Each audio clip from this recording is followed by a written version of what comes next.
अध्याय 2111 अतीत का अनुकरण भाग 3। अंतरिक्ष में कई अलग अलग चीजें थीं जिनका कोई भी उपयोग कर सकता था। उदाहरण के लिए उल्कापिंड कुछ ग्रहों के चारों ओर परिक्रमा करते हैं, थोड़ा घूमते हुए। हालांकि थोड़ी सी मदद से चट्टान के ये टुकड़े जो अधिकतर हानिरहित थे, खतरनाक हथियार बन सकते हैं, खासकर किसी शक्तिशाली व्यक्ति के हाथों में। आइए देखें कि वे इससे कैसे निपटते हैं, सिल ने कहा, और उसने अपनी शक्तियों का उपयोग करते हुए अपने दोनों हाथ नीचे कर दिए। उसी समय अंतरिक्ष में उल्कापिंड सीधे मापो क्रूज जहाज की ओर फेंका गया। दोनों का आकार अभी भी अतुलनीय था, लेकिन उल्कापिंड जिस गति से आगे बढ़ रहा था, उससे निश्चित रूप से बड़ी मात्रा में नुकसान होगा। सिल, मुझे लगा कि हमने ये सब देख लिया है, लेकिन इतने समय के बाद भी तुम ताकत हासिल कर रहे थे और मजबूत हो रहे थे, शिरो ने टिप्पणी की। कमांड रूम में मौजूद लोगों के चेहरे पर मुस्कान थी। उन्हें ये जानकर खुशी हुई कि उनके साथ सिल जैसा कोई व्यक्ति था, और वे केवल दूसरों के चेहरे की कल्पना ही कर सकते थे। हालांकि निश्चित रूप से जैक ट्रू ड्रीम और मापो क्रूज जहाज पर मौजूद लोग आराम से बैठने वाले और कुछ नहीं करने वाले नहीं थे। अपने दृष्टिकोण से वे अनिश्चित थे कि क्या हुआ था, लेकिन बिजली का एक बड़ा विस्फोट सीधे उल्कापिंड की ओर हुआ। ऐसा नहीं लग रहा था कि यह जहाज पर मौजूद किसी भी कैनन या ब्लास्टर से आया था, बल्कि सीधे सामने से आया था। जैसे ही वह उल्कापिंड से टकराया, वह जल्द ही टूट गया और छोटे छोटे टुकड़ों में बिखर गया। वह ठीक है, सिल ने सोचा। मैंने सोचा कि आपके पास कुछ ऐसा होगा जो इससे छुटकारा दिला सकता है। अब जब उल्कापिंड छोटे छोटे टुकड़ों में टूट गया था, तब भी वे सभी मापो क्रूज जहाज की ओर उड़ रहे थे, और ब्लास्टर्स का उपयोग चट्टान के छोटे टुकड़ों को आग लगाने और विघटित करने के लिए किया जा रहा था, लेकिन वे बहुत अधिक थे और हजारों टुकड़े बिखरे हुए थे। जहाज में चारों तरफ छोटे छोटे छेद हो गए। स्थान मापो क्रूज जहाज क्षतिग्रस्त हो गया था और यह पहले के छोटे निशानों की तुलना में बहुत अधिक क्षति थी। धिक्कार है, क्या उन्हें यह भी पता है कि सब कुछ ठीक करने में कितना समय लगेगा? जैक चिल्लाया, एच, तुमने उसे रोका क्यों नहीं? मैंने ये सुनिश्चित किया कि कोई भी टुकड़ा कहीं भी महत्वपूर्ण स्थान पर न लगे। क्या दूसरों की देखभाल करना भी मेरा काम है? एज ने उत्तर दिया। उत्तर सुनते ही जैक लगभग घबरा गया। ठीक है, आप वह नहीं है जिसने सबसे पहले नुकसान किया है। बस उनका अनुसरण करें और तैयार हो जाएं, और पॉड्स में हम उनमें से किसी को भी उड़ने से रोकेंगे, जबकि हमारी जमीनी सेना उनकी देखभाल करेगी। आदेश दिया गया और मापो क्रूज जहाज पर मौजूद लोगों ने चलना शुरू कर दिया। ब्लेड जहाज आमतौर पर या तो पृथ्वी के सौरमंडल में या ग्रेलिश ग्रह सौरमंडल में था, और इस बार जब हमला हुआ तो वे ग्रेलिश सौरमंडल में थे, ग्रहों का हिस्सा जो पिशाचों से संबंधित थे। वे एक मिशन के कारण क्षेत्रों में चले गए थे जिसमें ब्लेड परिवार से मदद करने का अनुरोध किया गया था। समस्या यह थी कि कुछ ग्रहों पर बहुत अधिक आबादी थी, जबकि अन्य पर इतनी आबादी नहीं थी। पुरानी पिशाच बस्ती की ओर चलें। मुझे लगता है कि वह क्षेत्र काफी सुरक्षित है, शिरो ने आदेश दिया। ये वह ग्रह था जिस पर क्विन द्वारा डेजी ग्रह पर ले जाने से पहले पिशाच रहते थे। पुरानी बस्ती, जिसमें अब कोई भी महल नहीं था, लेकिन ये कहाँ हुआ करता था और यह क्या प्रतिनिधित्व करता था, के कारण यह अन्य ग्रहों की तरह बसा हुआ नहीं था। यह उस ग्रह से भी आगे था जो उनके सबसे करीब था, लेकिन यह इसके लायक था क्योंकि वे कल्पना कर सकते थे कि उनके हाथ में एक बहुत बड़ी लड़ाई थी। फिर भी मैं इस असहज भावना से छुटकारा पाने के अलावा कुछ नहीं कर सकता, शिरो ने सोचा। वे पहले की तरह मिसाइलों का उपयोग नहीं कर रहे हैं और केवल ऊर्जा विस्फोटों से हम पर गोलीबारी कर रहे हैं। संख्या कम हो गई है और उनके बहुत सारे हमले भी गायब हैं। या तो उनके पास बीस्ट क्रिस्टल की कमी है और हमारा जहाज छोटा होने के कारण उन पर हमला करना मुश्किल है, या ये लगभग वैसा ही है जैसे वे चाहते हैं कि हम जमीन पर लड़ें।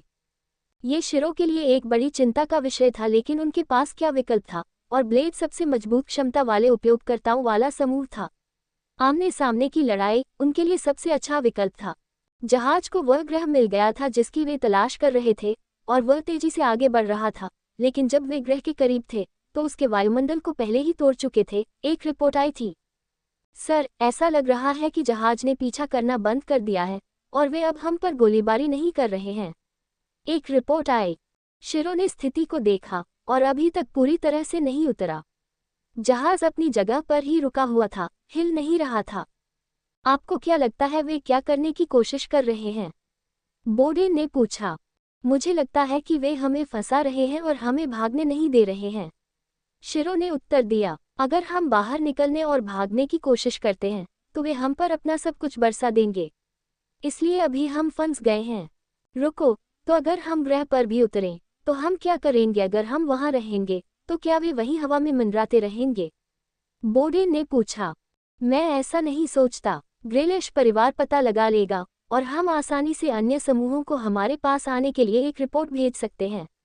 इससे कोई फर्क नहीं पड़ता कि वह अपनी ताकत में कितना आश्वस्त है। मुझे नहीं लगता कि यह कोई लड़ाई है। चाहना।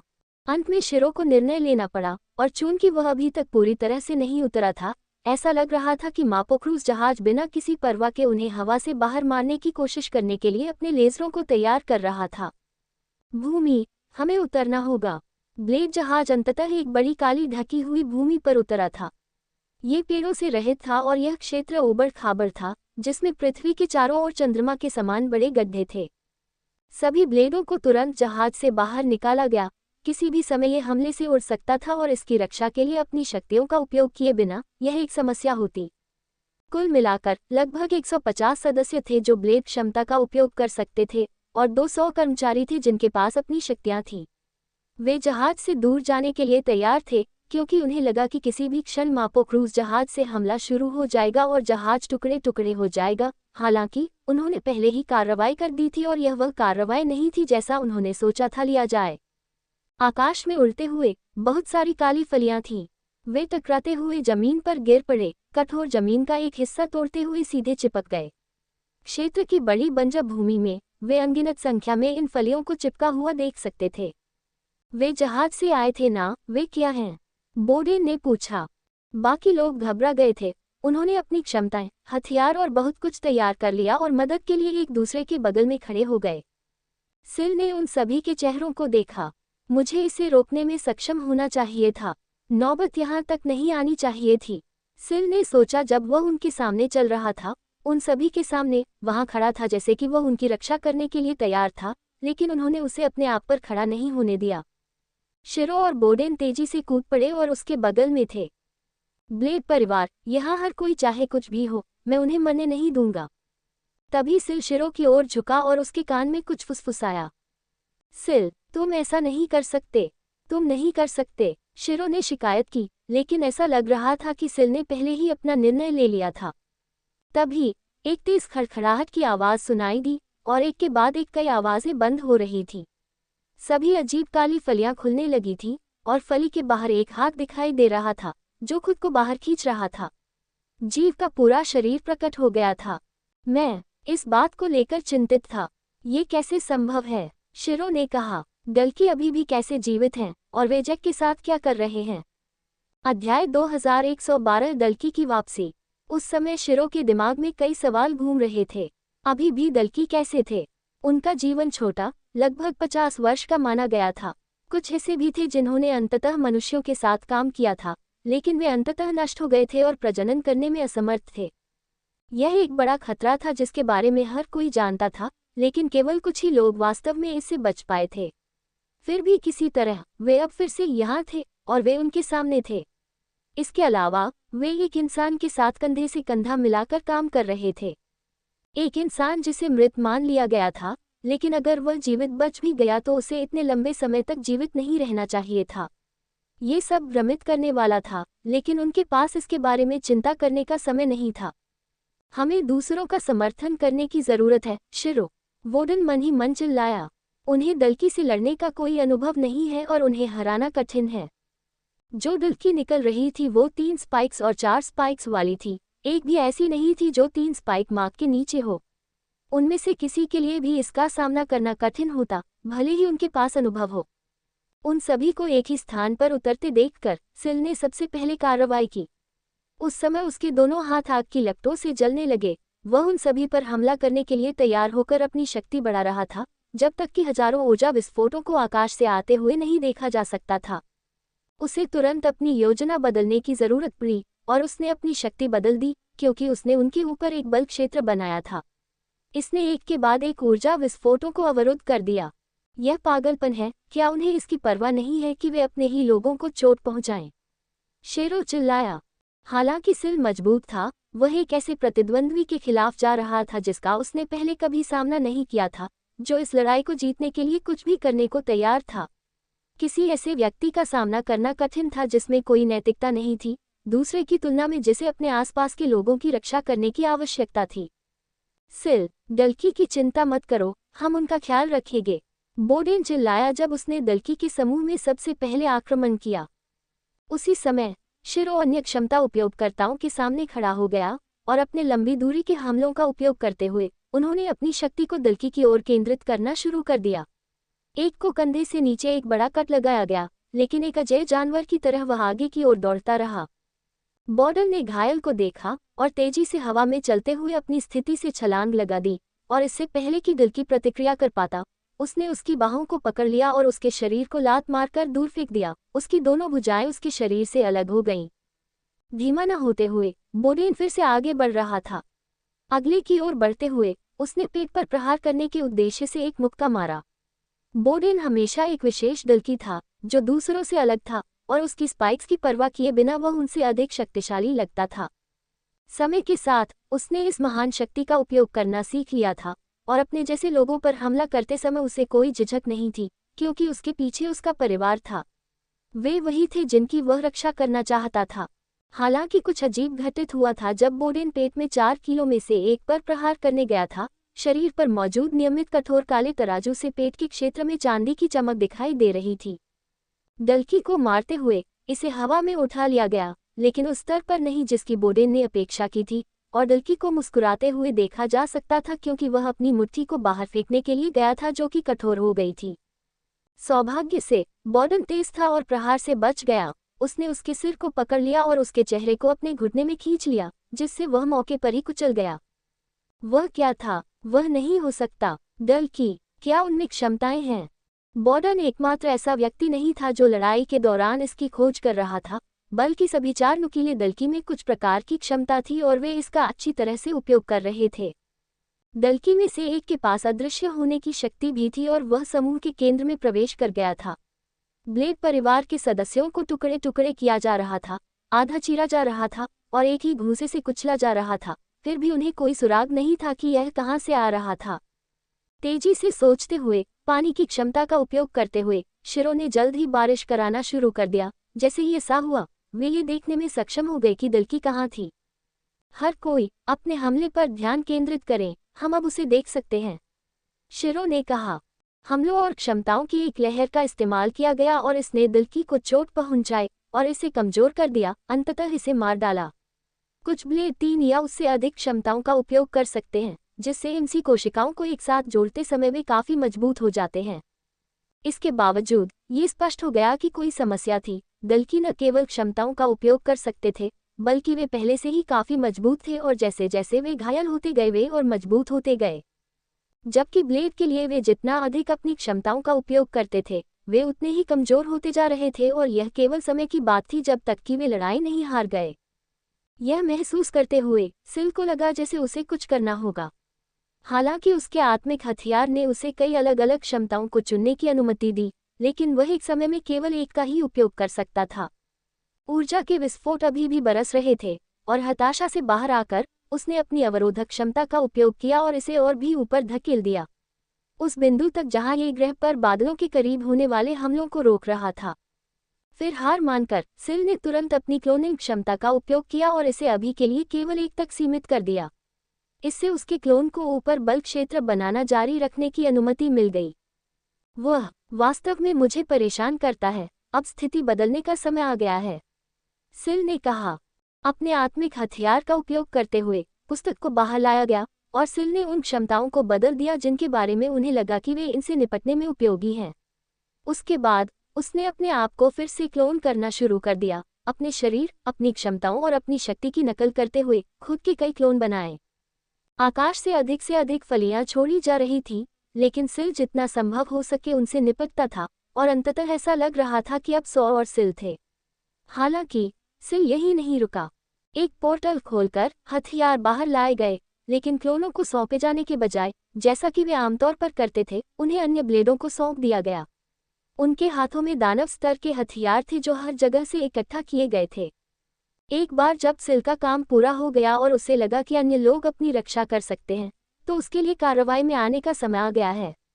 ये लगभग एक तरफा नरसंहार था, क्योंकि प्रत्येक सिल 4 नुकीले डल्की से अधिक मजबूत था, भले ही उनके पास क्षमताएं थीं।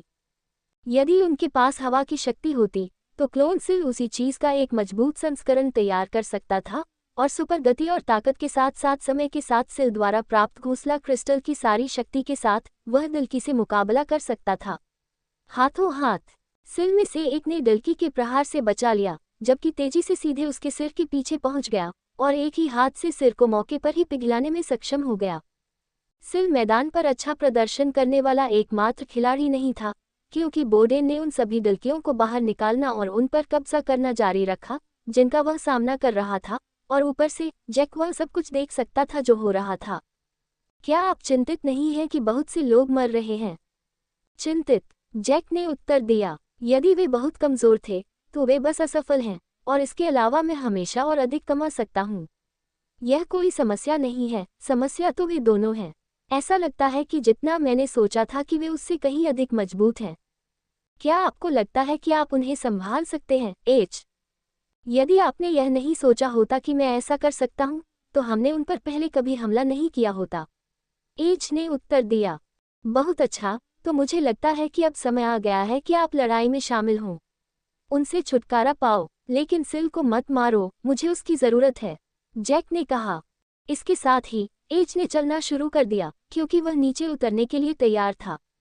अध्याय 2113, जिसे हेच के नाम से जाना जाता है, भाग 1। अनुकरण जारी रहा और वे सभी लड़ाई देखना जारी रखने में सक्षम रहे। यह आश्चर्यजनक था क्योंकि वे मैदान में ऐसे चल पा रहे थे जैसे कि वे वास्तव में वहां थे, लेकिन इससे उदासी और भी अधिक बढ़ गई। वे हर चीज को विस्तार से देख सकते थे, लोगों के चेहरे पर चिंतित भाव, मदद के लिए पुकारते और दूसरों के नाम चिल्लाते हुए भयभीत आवाजें। ये देखकर, विशेषकर क्विन के लिए, वह अंदर से संघर्ष करने लगा। जब ये सब चल रहा था तब वह क्या कर रहा था? अभी वह मदद करना चाहता था, लेकिन उसे खुद को याद दिलाने की जरूरत थी कि यह सब एक अनुकरण था, और उसे अंत देखने की जरूरत थी, ये देखने के लिए कि लोगान उसे क्या दिखाना चाहता था। अपने हाथों में हथियार होने से अन्य ब्लेड पहले की तुलना में बहुत बेहतर प्रदर्शन कर रहे थे। उन्हें इतने शक्तिशाली हथियार और इतने अधिक कभी नहीं मिले थे, इसलिए उनमें से एक से अधिक उनका उपयोग करने में सक्षम थे। साथ ही अब कोई आने वाला दबाव नहीं था, क्योंकि बॉर्डन और सिल दोनों आने वाले अधिकांश डल्की से निपटने में सक्षम थे। शिरो अन्य ब्लेड सदस्यों के करीब रहने के लिए पीछे रह गया था। वह इतना निश्चित नहीं था कि बोडेन और सिल इसे सहज रूप से कर रहे थे, लेकिन वे उन सभी 4 स्पाइक्स को बाहर निकाल रहे थे जिनमें क्षमताएं थीं। केवल 3 स्पाइक्स में से कुछ को ही अनुमति दी गई थी। आओ उन पर हमला करो। यह ठीक चल रहा है, इस दर पर सिल के सभी क्लोनों के साथ हम सुरक्षित रहेंगे। समस्या यह है कि हम जहाज को कैसे बाहर निकालें, और जहाज पर कितने लोग हैं। शिरो की चिंता करना सही था, क्योंकि जहाज पर डल्की के अलावा और भी बहुत कुछ था। यह मापो क्रूज था जो कुछ समय से अंतरिक्ष में जा रहा था, और रास्ते में उन्होंने विभिन्न जातियों के कई भाड़े के सैनिकों को उठाया था, जो सिर्फ एक कारण था। जैक के सब देखने के बावजूद वह बिल्कुल भी घबराया नहीं था, लेकिन मुख्य कारण वह नहीं घबराया था क्योंकि उसके पक्ष में एच था। जमीन पर डेलिकी को काफी तेजी से हटाया जा रहा था। उनके शरीर फट गए और जमीन पर इधर उधर फेंक दिए गए, उनके टुकड़े राख के अलावा कुछ नहीं बचे थे। हालांकि ब्लेड्स के लिए ये सब अच्छी खबर नहीं थी, क्योंकि उनकी तरफ से भी कई लोगों ने अपनी जान गंवाई थी, लेकिन इस स्थिति में उन्हें ये देखने की जरूरत थी कि उनके पास क्या है। शुक्र है, ऐसा लग रहा था कि सब कुछ जल्द ही खत्म हो जाएगा, क्योंकि पॉड्स अब ऊपर से नीचे नहीं आ रहे थे और न ही ऊर्जा विस्फोट हो रहे थे, और बोडेन ने डल्की का आखिरी हिस्सा भी खत्म कर दिया था। अर्घे, बॉर्डन चिल्लाया, हरे खून से लथपथ। जब उसने डल्की की छाती में से एक पर अंतिम मुक्का मारा, उसे बाहर खींच लिया, वह फर्श पर गिर गया था। चून की सभी सिल और उसके क्लोन तैयार हो चुके थे। वे अपने पराजित शत्रु के ऊपर खड़े थे, लेकिन सिल ने क्लोनों को नहीं हटाया, क्योंकि वह जानता था कि यह अंत नहीं था। असली सिल ने जहाज की ओर देखा। इन डल्की में किसी न किसी तरह की क्षमताएं थीं, हालांकि उनमें से अधिकांश कमजोर थे। क्या होगा यदि उच्च स्तर की क्षमता के साथ एक ऊंची नुकीली डल्की सामने आ जाए? मुझे उस जहाज को रोकना होगा और उसके अंदर मौजूद सभी चीजों को नष्ट करना होगा। कौन जानता है, यह मामला पहले से ही हो सकता है, सिल ने सोचा। जैसे ही वह जहाज तक उड़ान भरने और अकेले उनका सामना करने की अपनी क्षमताओं को बदलने के लिए तैयार हो रहा था, आकाश में कुछ विस्फोट होता हुआ देखा गया। एक अविश्वसनीय रूप से बड़ा मोटा नीला प्रकाश बोल्ट जहाज के ठीक नीचे से झटका लगा और वह सीधे उनकी ओर बढ़ गया। ये शक्तिशाली था और सिल के लिए हमले को रोकने के लिए प्रतिक्रिया करने के लिए बहुत तेज था, लेकिन इसके बजाय उसने अपनी शक्तियों का उपयोग एक ढाल बनाने के लिए किया ताकि दूसरों को चोट न पहुंचे। जब बिजली का बोल्ट जमीन से टकराया तो जमीन से चट्टानों की एक लहर उठी जो कम से कम 5 मीटर ऊंची थी। इसने इसे नष्ट कर दिया। कम से कम 1 मील तक जारी रहा, लेकिन जो चट्टानें सिल द्वारा बनाई गई ढाल से टकराई थी वे अपनी जगह पर गिर रही थी। बॉर्डन सिल से आगे था, लेकिन उसे ठीक होना चाहिए, है ना?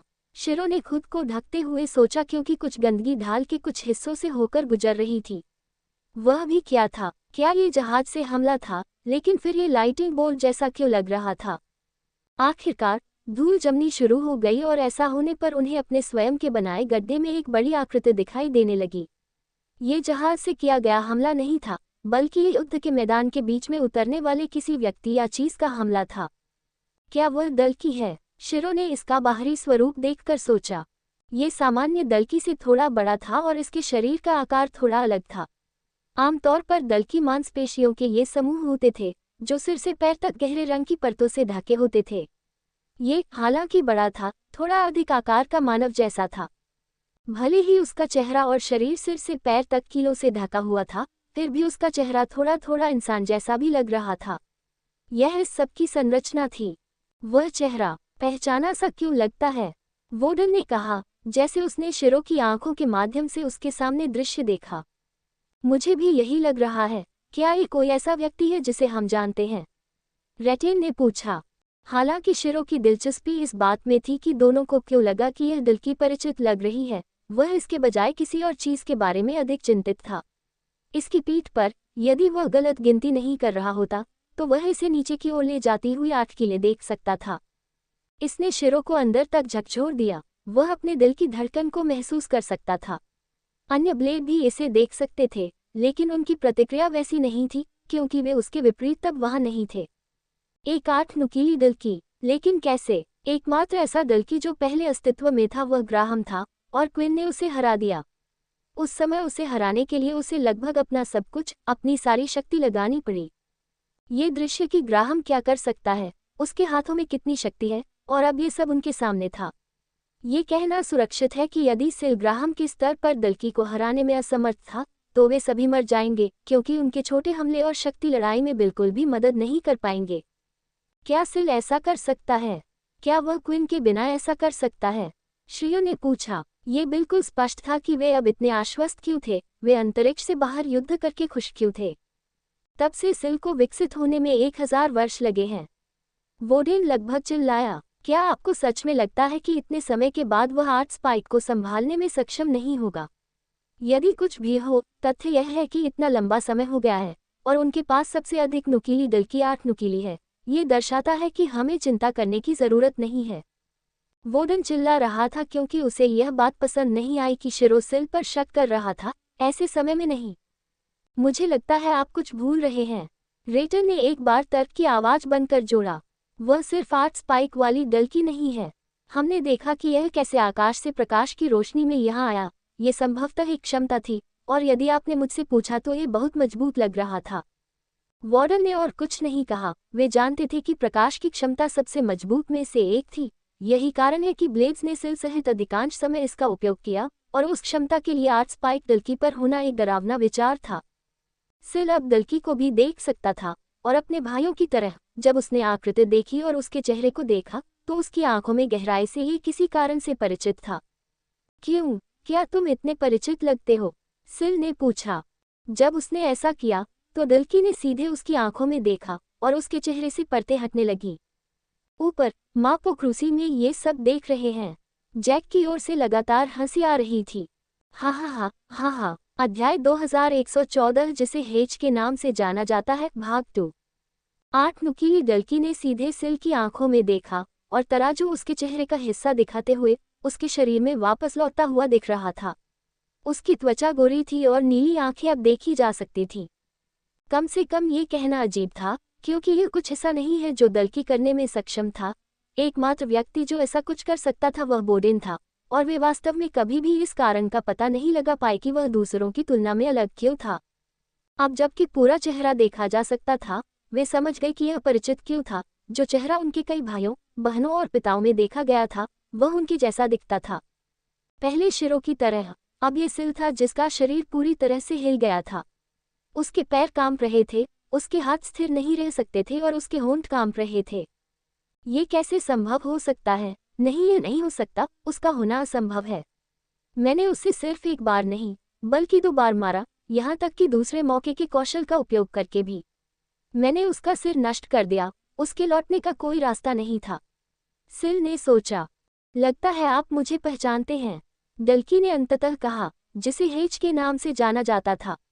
तुम्हें देखकर मुझे भी ऐसी ही अनुभूति होती है, लेकिन मैं निश्चित नहीं हूं कि कैसा महसूस करूं। क्या ये गुस्सा, खुशी, दर्द है? ये भावना कष्टप्रद है? ये हिल्स्टन था या नहीं? ऐसा बिल्कुल नहीं लग रहा था, लेकिन सिल को ये सुनिश्चित करना था। यही कारण है कि उसने अपना नाम चिल्लाया। हिल्स्टन, क्या आप अभी भी जीवित हैं? सिल ने पूछा। उसके बाकी क्लोन किसी भी क्षण अंदर जाने के लिए तैयार थे। मेरा नाम हिल्स्टन नहीं है, मैं एच हूँ। एच, डल्की ने उत्तर दिया। सिल के लिए यह एक भ्रमित करने वाला मामला था, और यद्यपि उसे लगा कि उसे हमला करना चाहिए, फिर भी वह सतर्क था। उसका पूरा शरीर इस बात पर प्रतिक्रिया कर रहा था कि यह व्यक्ति कौन हो सकता है, और एक निश्चित व्यक्ति था जो इसके हर पल को प्यार कर रहा था। हाँ, देखो, तुम एक समय इतने शक्तिशाली थे, और अब ब्लेड परिवार हिल भी नहीं सकता। ये वास्तव में शर्म की बात है कि इतना महान व्यक्ति तुम्हारे जैसे किसी व्यक्ति द्वारा मारा जा सका। जैक हंसता रहा और उन सभी चीजों के बारे में सोचता रहा जिनसे वह गुजरा था, एच के रूप में जाना जाने वाला प्राणी बनाने के लिए सब कुछ। जब जैक ने अपने पूरे गुट को ब्लेड परिवार द्वारा व्यवहारिक रूप से मिटा दिया था, तो वह उनसे बदला लेने के लिए जुनूनी हो गया था, लेकिन न केवल उनसे, विशेष रूप से हिल्स्टन ब्लेड से, जिसने जैक द्वारा बनाई गई हर चीज को एक पल में नष्ट कर दिया था। इन लोगों के कारण उसका पूरा जीवन तबाह और बर्बाद हो गया, और उनसे और हिल्स्टन से छुटकारा पाना जैक का लक्ष्य बन गया था। बात ये थी कि कुछ परिस्थितियों के कारण वह फंस गया था, और बाद में ही उसे पता चला कि हिल्स्टन पहले ही मारा जा चुका था, और यह किसी अन्य ब्लेड द्वारा ही मारा गया था। उनकी हताशा, एक व्यक्ति विशेष से छुटकारा पाने की उनकी भव्य योजना बर्बाद हो गई। इसलिए उसने अपना सारा गुस्सा और हताशा उसी पर डालने का फैसला किया था जिसने उसे मारा था। यह अभी भी उसके दिमाग में एक ब्लेड था, और अभी भी वह व्यक्ति है जो सजा का हकदार है। बेशक अपनी यात्रा के दौरान वह जिम और कुछ अन्य लोगों से भी मिले थे। उसने जान लिया था कि वह अपनी शक्ति से कई आश्चर्यजनक चीजें कर सकता है। समूह हमेशा पृथ्वी से दूर नहीं रहता था। वास्तव में यह विपरीत था। वे जो कुछ भी हो रहा था उसकी जानकारी में बने रहना चाहते थे, और जो कुछ भी वे कर सकते थे उसका पता लगाना चाहते थे। जब जिम डेटा इकट्ठा कर रहा था और कुछ खास जगहों पर जा रहा था जहां रिचर्ड एनो हुआ करते थे, ऐसी जानकारी थी जिसका जिम को लगा कि वह उपयोग कर सकता है, और उसे निश्चित रूप से कुछ मिल भी गई थी। सबसे आश्चर्य की बात यह थी कि इसमें हिल्स्टन ब्लेड नामक एक विशेष व्यक्ति का डीएनए था। यह आश्चर्य की बात थी कि जानकारी में हिल्स्टन के ब्लेड डीएनए की फाइल क्यों थी, लेकिन वह महत्वपूर्ण नहीं थी। सुपर डल्की का एक प्रकार बनाने के लिए अतीत में विशेष विषयों के डीएनए का उपयोग किया गया था। एक मामले में हेलेन थी, अन्य में वेयरवुल्फ डीएनए जिसे ग्राहम के साथ भी मिलाया गया था। चूंकि वे हिल्स्टन की ताकत को पहले से जानते थे, उसके डीएनए के साथ एक डल्की का निर्माण करते हुए उन्होंने सोचा कि यह कुछ प्रभावशाली बन जाएगा। हालांकि जब डल्की पहली बार सामने आई तो यह अजीब लगा। चूंकि यह केवल डीएनए था, अतीत की कोई यादें नहीं थीं। ये ताज़ी डल्की थी, लेकिन डल्की के साथ रक्त का मिश्रण बहुत अच्छी तरह से नहीं हो रहा था, और अंत में जो डल्की बनाई गई थी वह उनकी अपेक्षा से कहीं अधिक जल्दी मर गई थी। प्रक्रिया फिर से शुरू हुई, क्योंकि जिम और जैक दोनों कुछ विशेष बनाने के लिए दृढ़ थे, फिर भी ऐसी ही घटनाएं घटती हैं। ऊपर से ऐसा प्रतीत होता था कि उसमें कोई विशेष गुण नहीं था। डल्की को शक्तिशाली डीएनए के साथ मिलाने का पूरा उद्देश्य ये था कि जो डल्की बनाई गई थी उसमें एक विशेष गुण हो, कुछ ऐसा जो इसे अन्य डल्की की तरह ही मजबूत बनाएगा। कौन जानता था, शायद हिल्स्टन की कुछ क्षमताएं आगे बढ़ जाएंगी, हालांकि इसकी संभावना नहीं थी। हालांकि एक समूह के रूप में अपनी यात्रा के दौरान वे एक जोड़े, एक मजबूत सुनहरे बालों वाले पुरुष और महिला से मिलने में कामयाब रहे। वे काफी बूढ़े लग रहे थे, लेकिन उन्हें इस बात का यकीन था कि वे ब्लेड भी थे। बाद में यह पाया गया कि ये दोनों दूसरों के माता और पिता थे, लेकिन तकनीकी रूप से वे वास्तव में बड़े भाई थे, क्योंकि वे सभी पहले स्थान पर ह्यूस्टन से उत्पन्न हुए थे। उन्हें जीवित रखने के लिए तीनों डीएनए के मिश्रण का उपयोग किया जा रहा था, जिसे बनाई जा रही दिल्की के साथ जोड़ा गया था, और इसका एक मजबूत रूप बनना शुरू हो गया था, लेकिन फिर भी दिल्की का जीवनकाल 2 सप्ताह से भी कम लग रहा था। जिम ने सोचा कि वे अपने दृष्टिकोण में बहुत सरल थे, और अंत में ह्यूस्टन डीएनए के साथ एक संकर बनाने के लिए माता और पिता के वास्तविक शरीर, साथ ही एक दालकी का उपयोग किया गया था। अंततः उन्होंने दलकी बना ली जिसे वे हमेशा से बनाना चाहते थे। ये दूसरों की तुलना में एक शक्तिशाली, मजबूत शरीर था और शुरुआत से ही 6 स्पाइक्स के साथ पैदा हुआ था। ह्यूस्टन मूल रूप से एक मजबूत इंसान था, जिसमें क्यूई की तीव्र भावना थी, और उसके अंदर यह अजीब पागलपन था जिसने उसे शक्तिशाली बना दिया। इसके अलावा एच में और भी बहुत कुछ था, क्षमताओं का स्थानांतरण। जैक के पास ब्लेड की शक्ति थी और उसने उसे दिल्की के अंदर रखा, और ब्लेड की तरह एच भी शक्तियों की नकल कर सकता था। चूंकि दलकी का आधार मूल रूप से ह्यूस्टन था, इसलिए उन्होंने इसे प्रोजेक्ट एच नाम दिया और नाम पर कायम रहे। भले ही दलकी के अंदर और भी ब्लेड थे। हालांकि जैक यही नहीं रुका।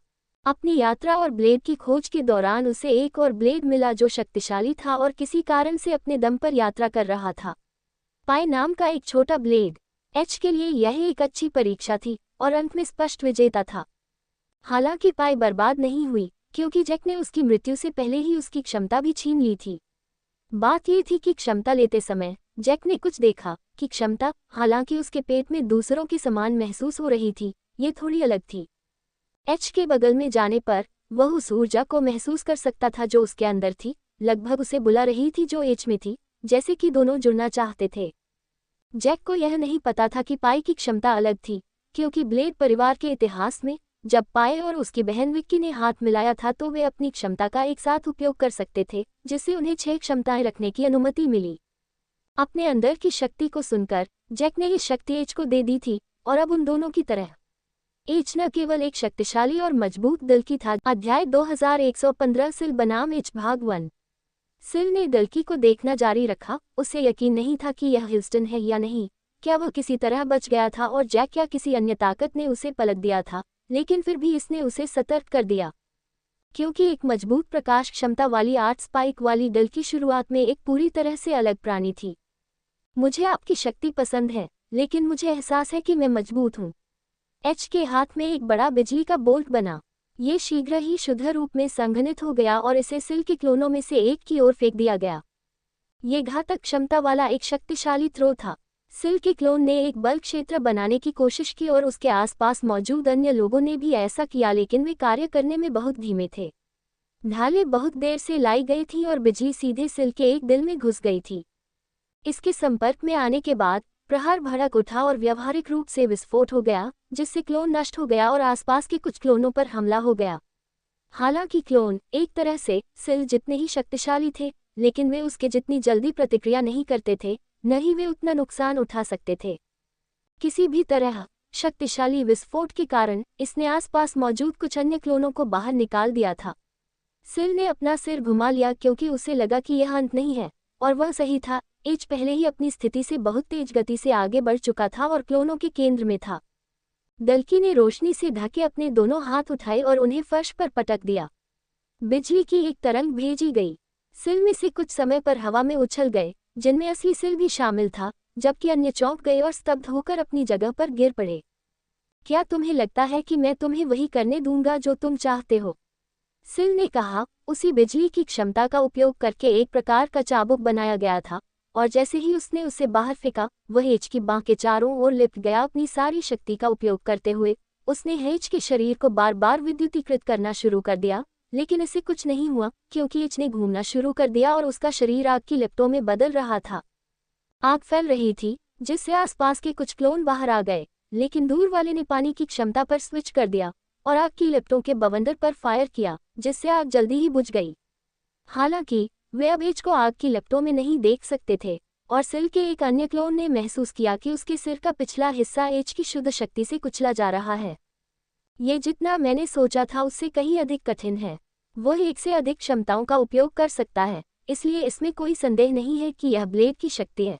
लेकिन 8 स्पाइक वाली डल्की में पहले से ही सुपर स्पीड का उपयोग करके क्लोन के साथ बने रहने की गति है, लेकिन इस डल्की की शक्तियों का उपयोग करने के साथ वह उससे कहीं अधिक तेज है। मैंने सोचा, अगर हमें केवल क्षमताओं के साथ आमने सामने जाना है तो मेरी शक्तियां अधिक मजबूत हैं, लेकिन इतनी मजबूत नहीं है कि उसे खत्म कर सकें। लेकिन मुझे कोशिश करनी होगी, सिल ने सोचा। जमीन पर उतरते हुए सिल ने अपने इरादे स्पष्ट कर दिए, क्योंकि उसने हेच के ठीक आसपास एक बॉक्स को बुलाने के लिए पृथ्वी की क्षमता का उपयोग करना शुरू कर दिया। जल्द ही अन्य सभी क्लोन जो अभी भी वहां मौजूद थे वही कार्य करने के लिए पृथ्वी की क्षमता का उपयोग कर रहे थे। पृथ्वी के ऊपर संघनित हो रही थी, जिससे ये यथासंभव कठोर हो गई थी। इसे संघनित किया जा रहा था और वे एच को कुचलने का प्रयास कर रहे थे, क्योंकि वे इसे और भी अंदर धकेल रहे थे। क्लोनों के चेहरों पर पसीना बह रहा था, क्योंकि उन्हें महसूस हो रहा था कि एच बाहर निकलने की कोशिश कर रहा है।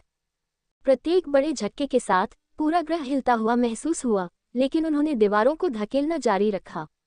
उसका दम घोंटने, उससे छुटकारा पाने और डल्की को नीचे दबाने की कोशिश की जा रही है। हालांकि कंपन जल्द ही बंद हो गया, और इसका मतलब था कि एच अब दीवार पर मुक्का मारने की कोशिश नहीं कर रहा था। हालांकि एक क्षण बाद एक तेज धमाका सुनाई दिया और गंदगी का ढेर, जो कि बहुत अधिक संघनित हो गया था, टूट गया था और अंततः एक बड़ा छेद हो गया था। ग्रह का संतुलन बिगड़ गया, जिससे सभी लोग गिर पड़े। विशाल पृथ्वी घन से टुकड़ों को गिरते हुए देखा जा सकता था, क्योंकि डल्की की आकृति बाहर आ गई थी, जिसके शरीर के सभी अलग अलग हिस्सों पर खून टपक रहा था। घावों के आधार पर ऐसा लग रहा है कि उन्हें खुद को चोट पहुंचाई गई है। मुझे नहीं लगता कि किसी ने मुझे यहाँ तक धकेला है। हालांकि मुझे अभी भी ऐसा महसूस नहीं हो रहा है कि मैं खतरे में हूँ। उसके शरीर पर घाव ठीक होने लगे थे, वे तेज गति से अपने आप ठीक हो रहे थे और एच पहले की तरह ही मजबूत दिख रहा था। शिरो, जो बगल से लड़ाई देख रहा था, सोच रहा था कि वे क्या कर सकते हैं। क्या ये लड़ाई जीतना संभव है? शिरो ने सोचा। डाल्की की शक्ति, और मैं इसे महसूस कर सकता हूँ। हालांकि जब क्यूई की बात आती है तो मैं सर्वश्रेष्ठ नहीं हूँ। एक मजबूत क्यूई है जो उस डाल्की के शरीर के माध्यम से शक्ति प्रदान कर रही है। उसने मुक्का मारने के लिए अपनी सुपर गति का उपयोग किया होगा, एक सुपर ताकत पर स्विच किया होगा और खुद को और क्यूई को घायल करने के साथ साथ वह कई सिल की क्षमताओं के साथ उस पर हावी होने के बावजूद भी बाहर निकलने में सक्षम था। ये केवल प्रकृति का एक विचित्र रूप है और वह इसे ठीक करने में सक्षम है। सिल के लगभग आधे क्लोन बचे थे, अभी भी बहुत सारे थे, लेकिन उसके दिमाग पर दबाव पड़ रहा था। इतने समय के बाद भी एच के संभवतः हिल्स्टन होने का दबाव अभी भी था। ये देखकर कैसा महसूस हो रहा था कि इस समय कुछ भी काम नहीं कर रहा था। भले ही सिल के पास अभी भी फायदा था, इससे उसकी उम्मीद खत्म हो रही थी। भले ही उसने अभी भी वह सब कुछ करने की कोशिश नहीं की थी जो उसके पास था। उसकी दूरदर्शिता सहित कई योग्यताएं थीं, लेकिन शायद वह समस्या का हिस्सा था। अगर मैं अपने दानव स्तर के हथियारों से उस पर हमला करता हूं, तो वह उन्हें रोक देगा और हमला करेगा, अपनी बांह का त्याग करेगा और सीधे मेरे पेट में मार देगा। यदि मैं अन्य सभी सिल का उपयोग उनकी क्षमताओं को सीधे उस पर केंद्रित करने के लिए करता हूं और वह एक छोटी ढाल बनाने के लिए क्यूई विस्फोट का उपयोग करता है, तो वह गति क्षमता का उपयोग सीधे मेरे चेहरे पर आने के लिए करेगा, जिससे एक के बाद एक लड़ाई होगी। कोई ना कोई तो रास्ता होगा, सिल ने अपनी किताब खोलते हुए सोचा। वह अपनी दूरदर्शिता क्षमता का उपयोग करते हुए क्षमताओं को बदल रहा था। इस लड़ाई को जीतने के लिए वह क्या कर सकता है, इसके सभी उपायों पर विचार कर रहा हूँ। प्रत्येक क्षमता के साथ वह एक अलग रणनीति पर काम कर रहा था और देख रहा था कि क्या काम करेगा। दूरदर्शिता की क्षमता से उसने अब तक जो देखा था, उसके अनुसार समस्या इतनी दूर थी कि शारीरिक लड़ाई में अगर सिल खुद करीब आ जाता तो वह लड़ाई हार जाता। फिलहाल मुझे समय खरीदना होगा। एक पोर्टल खोलते हुए सिल ने अपने शेष क्लोनों को उन हथियारों का उपयोग करने की अनुमति दी जो अन्य ब्लेड अब तक उपयोग कर रहे थे। एक ही समय में सुपर स्पीड क्षमता और दानव स्तरीय हथियार का उपयोग करके वे समय खरीदने की कोशिश करेंगे। यदि वे एच को बहुत अधिक चोट पहुंचाते हैं तो यह उसे और अधिक मजबूत बनाएगा। विस्फोटों की एक लड़ाई हो रही थी और एच हर जगह जा रहा था। अपनी कच्ची शक्ति का उपयोग करते हुए उसने मुक्का मारा, लात मारी और सभी प्रकार के काम किए, जबकि असली सिल की आंखें थोड़ी खोखली थीं, अपनी क्षमताओं की किताब देख रही थीं। वह वाला नहीं, वह वाला भी काम नहीं करेगा। उसे हराने का कोई तरीका होना चाहिए। सिल का ध्यान केंद्रित था, वह जो कर सकता था उसकी बाद की छवियों को देख रहा था और एक तरह से इस बात को नज़रअंदाज कर रहा था कि उसके आसपास की वास्तविक लड़ाई में क्या हो रहा था। इस हद तक कि उसे एहसास ही नहीं हुआ कि एच ने क्लोनों से निपटना जारी रखने के बजाय उसके लिए जाने का फैसला किया है। उसके शरीर पर कुछ बड़े घाव थे, जिससे वह तेजी से आगे बढ़ रहा था, और सिल वहीं खड़ा था और रास्ता ढूंढने की कोशिश कर रहा था, लेकिन एक था जो रास्ते में खड़ा था। जैसे ही वह साइड से आया और सीधे एच को पकड़ लिया। हाथ उसे उसके ट्रैक में रोक रहा है। मुझे आपकी टाइमिंग का आदी होने में थोड़ा समय लगा, लेकिन मैं ऐसा करने में कामयाब रहा, बॉर्डन ने मुस्कुराते हुए कहा। हाथ पकड़कर उसका पूरा शरीर कांप रहा था क्योंकि वह अपनी सभी मांसपेशी फाइबर का उपयोग कर रहा था। तुम मेरे जैसे हो तो मुझे क्यों रोक रहे हो? एज ने पूछा। क्या तुम बेवकूफ़ हो? क्योंकि मेरे पीछे जो आदमी है वह मेरा भाई है, और जब वह तैयार होगा तो वह तुम्हारी गांड मारेगा। एज ने लड़ाई के बाद पहली बार मुस्कुराना शुरू किया। दलकी से ताकत निकलना शुरू हो गई और अब उन दोनों के छूने से वह अपने शरीर में समा रही थी। बॉर्डन को पता नहीं क्यों, लेकिन वह अचानक कमज़ोर महसूस कर रहा था। बॉर्डन ने जाकर उन दोनों को अलग करने की कोशिश करने के लिए अपने दूसरे हाथ का इस्तेमाल किया, लेकिन वह फंस गया था और दूसरे हाथ से कमज़ोर होता जा रहा था। दूसरे हाथ से एच ने अब इसे तीव्र लपटों में ढक लिया था। ये बहुत बुरा है कि तुम अपने प्यारे भाई को मेरी गांड मारते हुए नहीं देख पाओगे, एच ने कहा। जैसे ही उसने अपना हाथ सीधे बॉर्डन के चेहरे पर रखा, वह एक पल में पिघल गया और उसकी भुजाएं शक्ति खो बैठी और उसके बगल में गिर गईं। अध्याय 2116 सिल बनाम एच भाग 2। अनुकरण देख रहे अन्य लोग क्विन के पीछे खड़े थे। वे उसके दोनों हाथ कांपते हुए देख सकते थे, और उनमें से किसी को भी एक शब्द भी कहने का साहस नहीं हुआ, न ही वे उसके पास आए। पृथ्वी पर रहते हुए और अधिकांश समय क्विन दूसरों के साथ था, वह निरंतर स्थिति में रहता था। वह हमेशा अपनी ऊर्जा को दबाए रखता था ताकि वह बाहर न निकल सके, इसलिए ग्रह पर मौजूद अन्य लोग, आसपास के लोग और निश्चित रूप से आकाशीय लोग भी उसके बारे में नहीं जान पाएंगे और यह नहीं जान पाएंगे कि वह कहाँ है। लेकिन इस बार साथ में वह एक पल के लिए जो देख सका, उससे रहा नहीं गया और वह टूट गया एक सेकंड के लिए। बॉर्डन, इस तरह आपका अंत होता है, क्विन ने सोचा। यह अपमानजनक था। युद्ध में मरना, एक ऐसे दुश्मन के खिलाफ जिसके बारे में शायद वह कुछ भी नहीं जानता था।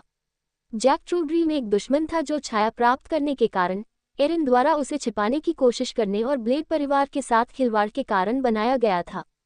बॉर्डन कई बार समूह के साथ रहा था। उसने ब्लेड द्वीप पर क्विन की मदद की थी, शायद उसकी जान भी बचाई थी, और एरिन से लड़ने में दूसरों की मदद की थी जब उसकी अपनी यादें बदल गई थीं। इससे भी अधिक, अनगिनत बार ऐसा हुआ जब बॉर्डन ने क्विन को अपने भाई के रूप में संदर्भित किया, क्योंकि उनके बीच हुई छोटी सी झड़प के बाद उसे वास्तव में ऐसा महसूस हुआ जैसे वे भाई थे। उनके बीच जो जुड़ाव था और जो यात्राएं उन्होंने साथ साथ की, उससे ऐसा महसूस हुआ। जागने के बाद क्विन कभी ब्लेड के जहाज पर नहीं गया था। वह बहुत व्यस्त था, अन्य चीजों में उलझा हुआ था, और उसे बॉर्डन से मिलने का मौका भी नहीं मिला था। फिर भी यहाँ वह अब अपना अंत देख रहा था। ये सब क्विन के लिए बहुत दर्दनाक था। उसके लिए इसे सहन करना बहुत दर्दनाक था, इसलिए उसने अनुकरण रोक दिया था और ऐसे ही सब कुछ रुक गया था। कुछ मिनटों के बाद वह थोड़ा संभलना शुरू कर रहा था और वहां तक चला गया जहां बॉर्डन था।